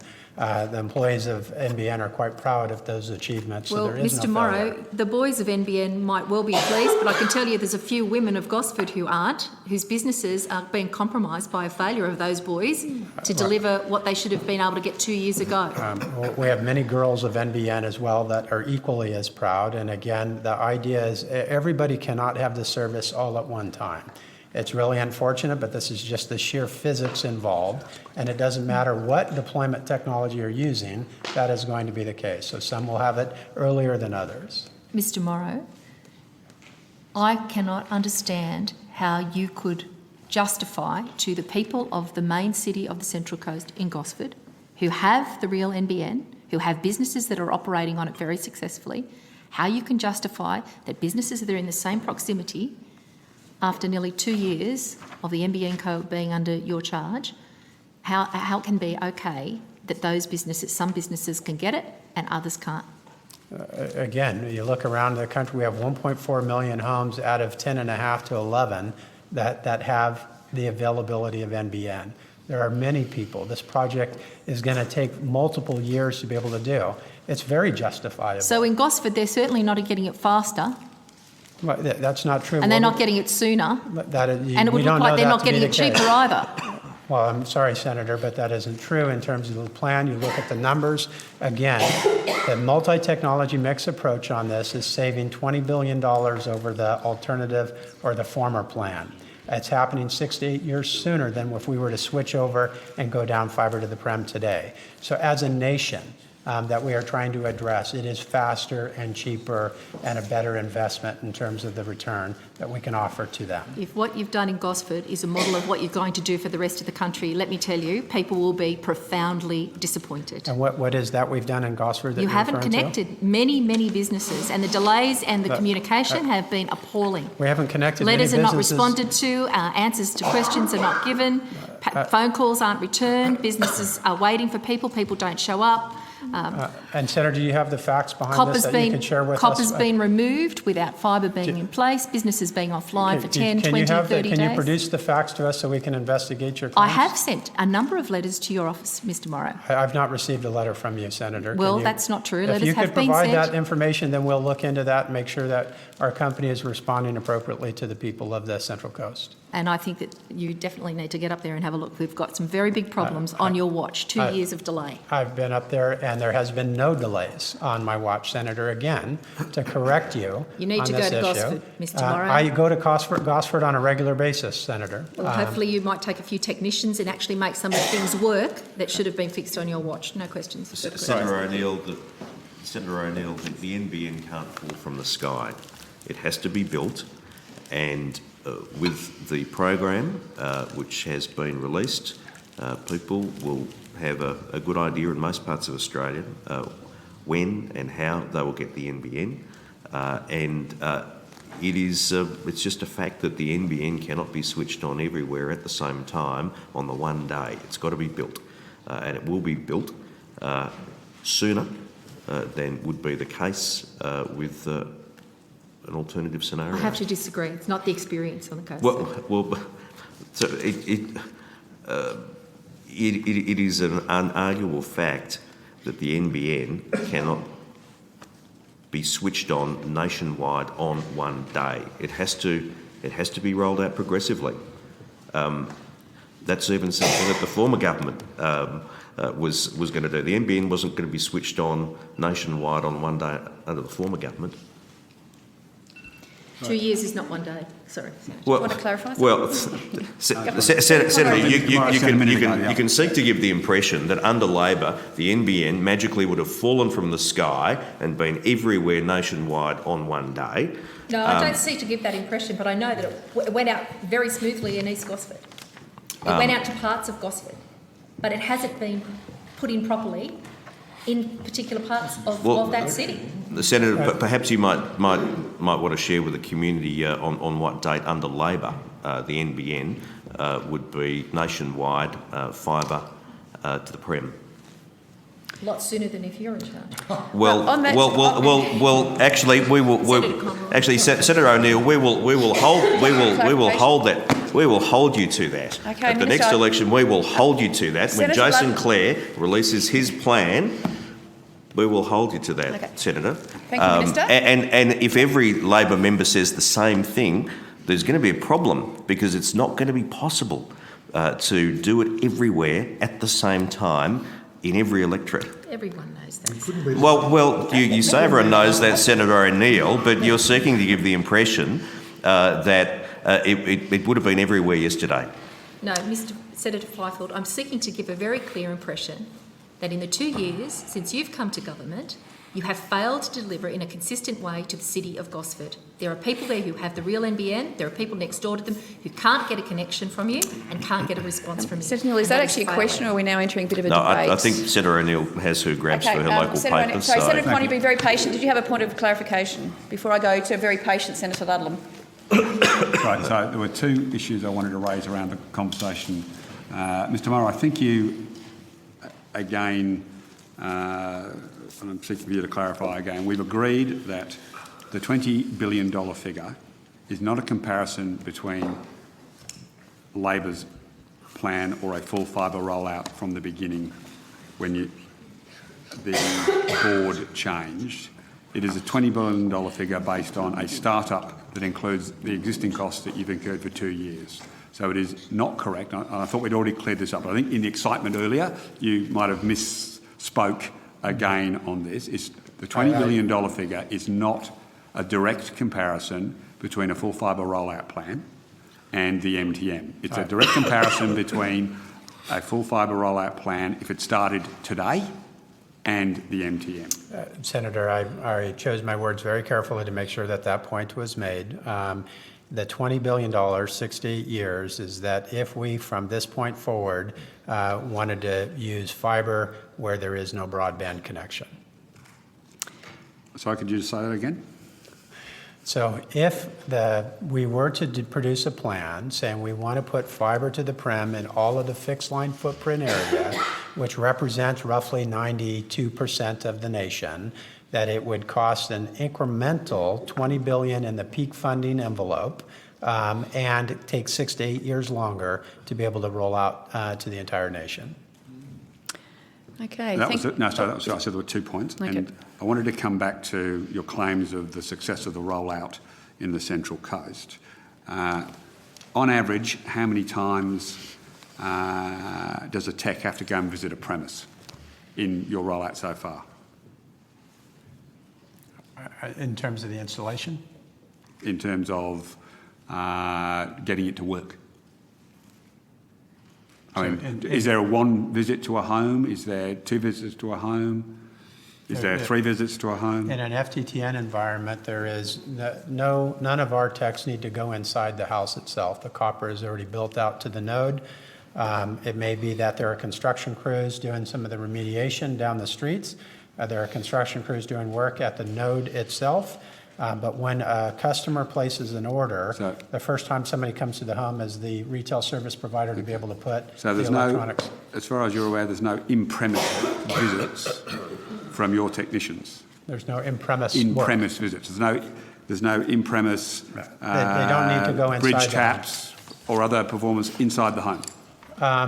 No. Well, right now, we don't believe that there is an issue. Should you have a performance problem, it could be a dispatch that needs to go out to remove some sort of bridge tap that's in the inside wiring of the house. But that has not been the case thus far. So you've not had that experience at all? Not thus far, You no. absolutely guarantee that a technician I has not had to visit? I would absolutely guarantee. I'd have to go back. If you want a guarantee, I'll go back and verify with the people that are actually doing it to give you that guarantee. So there wouldn't have been any instances where someone had to go and visit 4 times? Not to my knowledge, no. Or 3 It's been times? reported to me that it is smooth, easy, that it does not require the in-premise service for us. That's a matter for the RSPs. And where you've been removing pair gains, what impact does the removal have on existing services and how do they function during the transition period? For the pair gain systems. Yeah, where you've found pair gains and they need to be removed, we have agreed, got to be done. What impact does it have on existing services? No, it goes to the performance. Sorry, it's getting a very long point of clarification. I'm happy to wait. Thank you. I just want to thank Senator Ludlam for his patience, and if you take us through to the tea break, then come on afterwards. It's 1:30, yes. All right, I'll see how much I can get through in 12 minutes. But you can come back after the break, obviously. I'll probably be elsewhere, but thank you. This might be, I haven't had an ear to all of the proceedings today, Mr. Morrow, so just direct me back to the transcript if you've already covered some of this in detail. I'm interested to know the nature of the contracts that you've signed and are in the process of signing with Telstra. I'll come to Optus in a bit.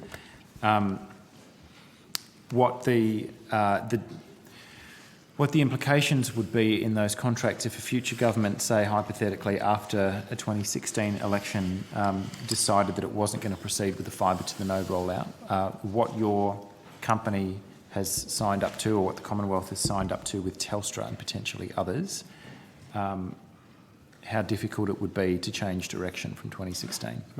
So in the sense of where we do design work with them and where we will do maintenance work with them, we will always build in provisions to be able to have a reasonable exit clause. So that is the case in which the agreements that we currently have with them, and we're always looking for that for protection, that within reason, we can cancel an agreement. Okay, and that would be area by area, rather than across the entire catchment. And it's almost partner by partner that we would look at. All right, let's stay with Telstra for the time being, because that's obviously the largest entity that you've been dealing with at the moment.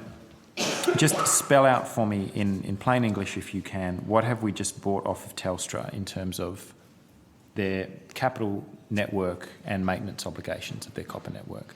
Is that now entirely in NBN Co's hands? Is it? There is no obligation to take the copper where we would not want to take the copper. Yeah. There would be obligations for HFC once that starts.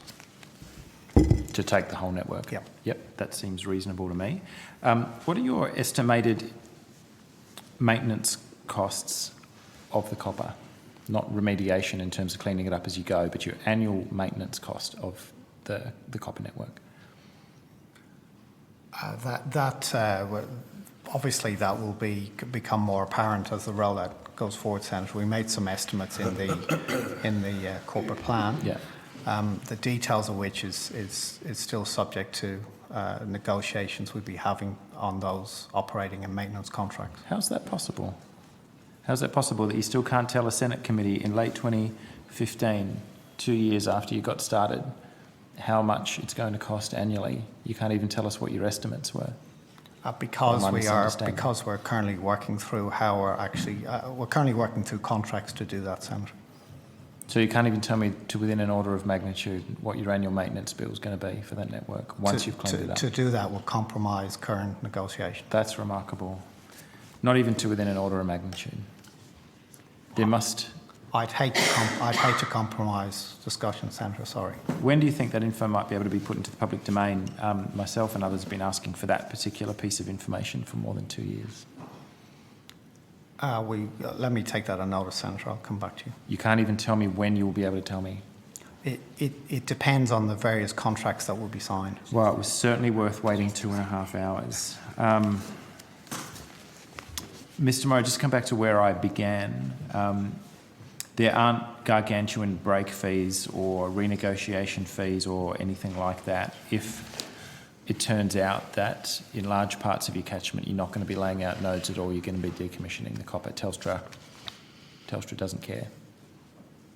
There's nothing that is within the agreement so far that if we decided to shift from copper and do something else that would be prohibitive for us. Okay.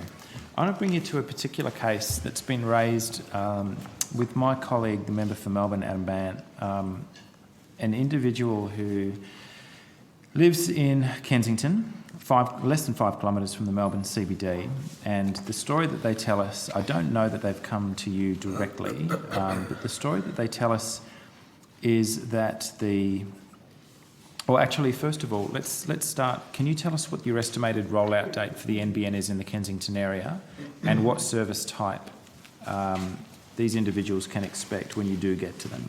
Will they be looking at fibre to the premise, to the node, or HFC? Sorry, we've been through which Kensington? Sorry, Melbourne. Yeah.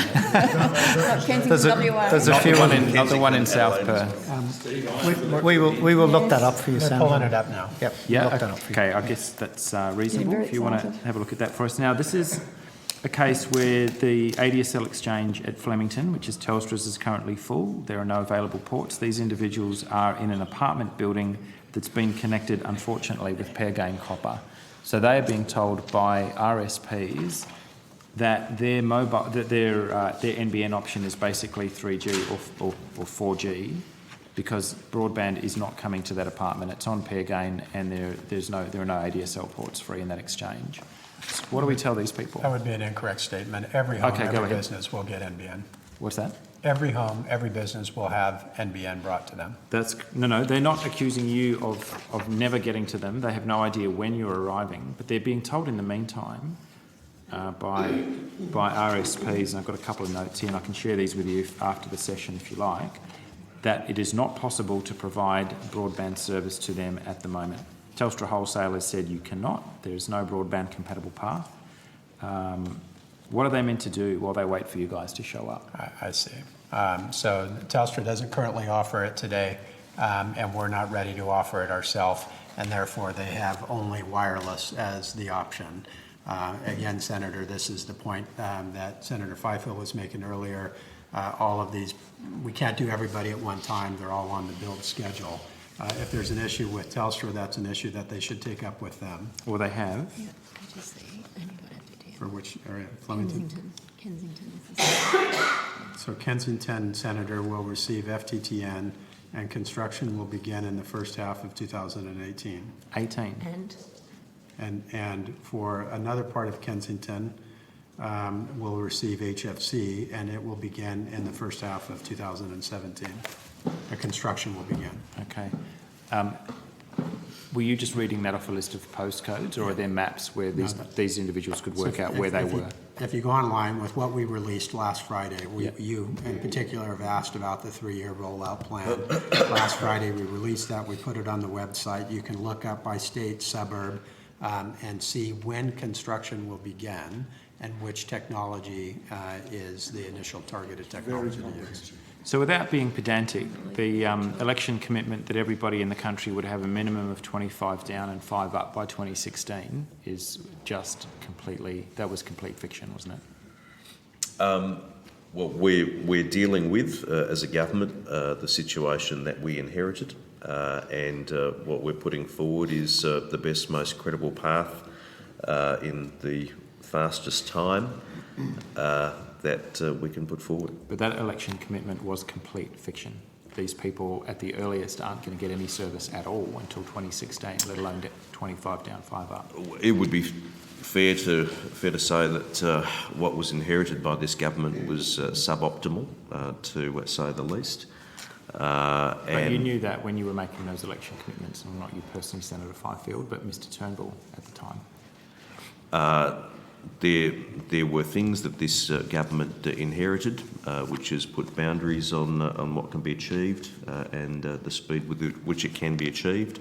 But the important point is that we will be rolling out the NBN faster than I think the Australian Labor Party would be if they were in office. I'm really not interested in a lecture about what the Labor Party didn't do. You made a commitment to the entire electorate, and you have absolutely no hope of upholding that commitment.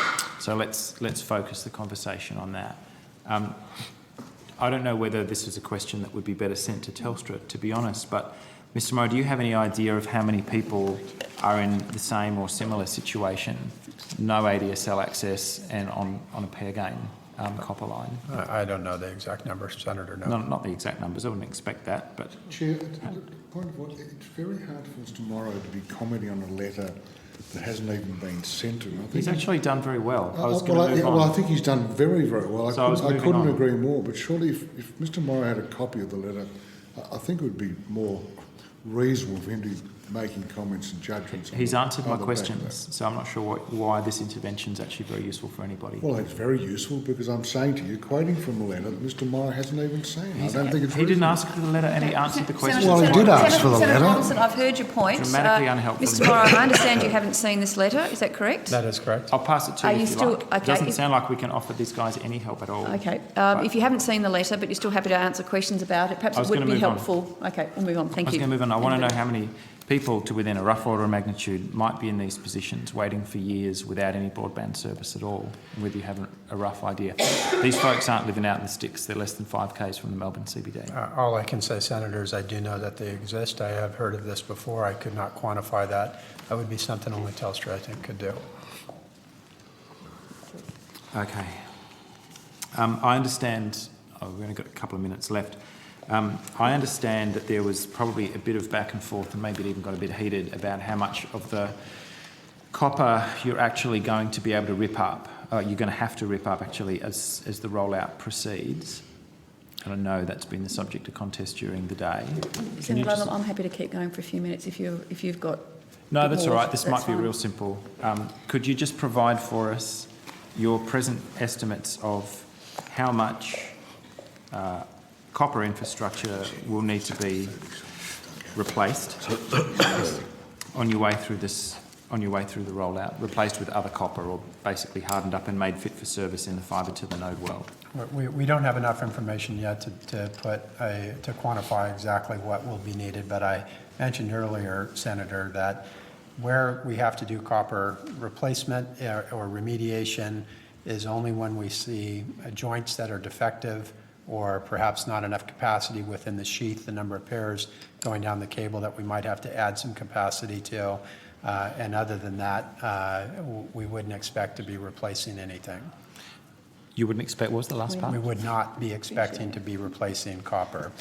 There was some comments made earlier around, is there a lot of copper being ordered to replace copper with copper? Yeah. There is copper being ordered because we have to run new copper from the node that we're standing up at the end of our fiber to wherever the pillar may exist. And we often can't get right next to the pillar, so you have to run new copper that goes between those two pieces of furniture that stand above the ground.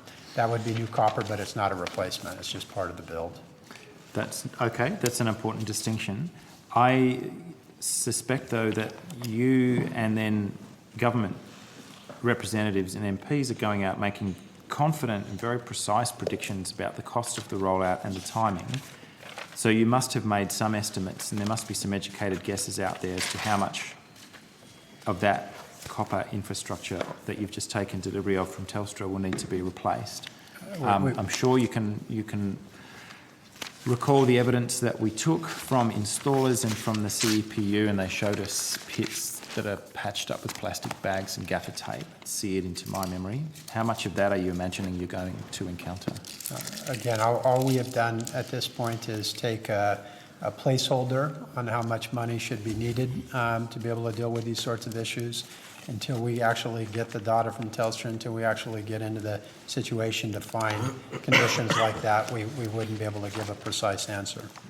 So could we make a confident prediction tonight that the costs and the timing of the rollout will blow out as you discover, to your great surprise, that the copper is in pretty crappy condition? No, Senator, I don't think we could make that statement. I Well, think I'm we've going taken an adequate reserve in the event that we do find that. All right. Well, I'll come back later if Absolutely. I'm able to. Thanks, Chair. Okay, well, it being 6:30, just after 6:30, the committee will suspend for the dinner break and we will resume at 7:30 with NBN Go. Thank you, gentlemen.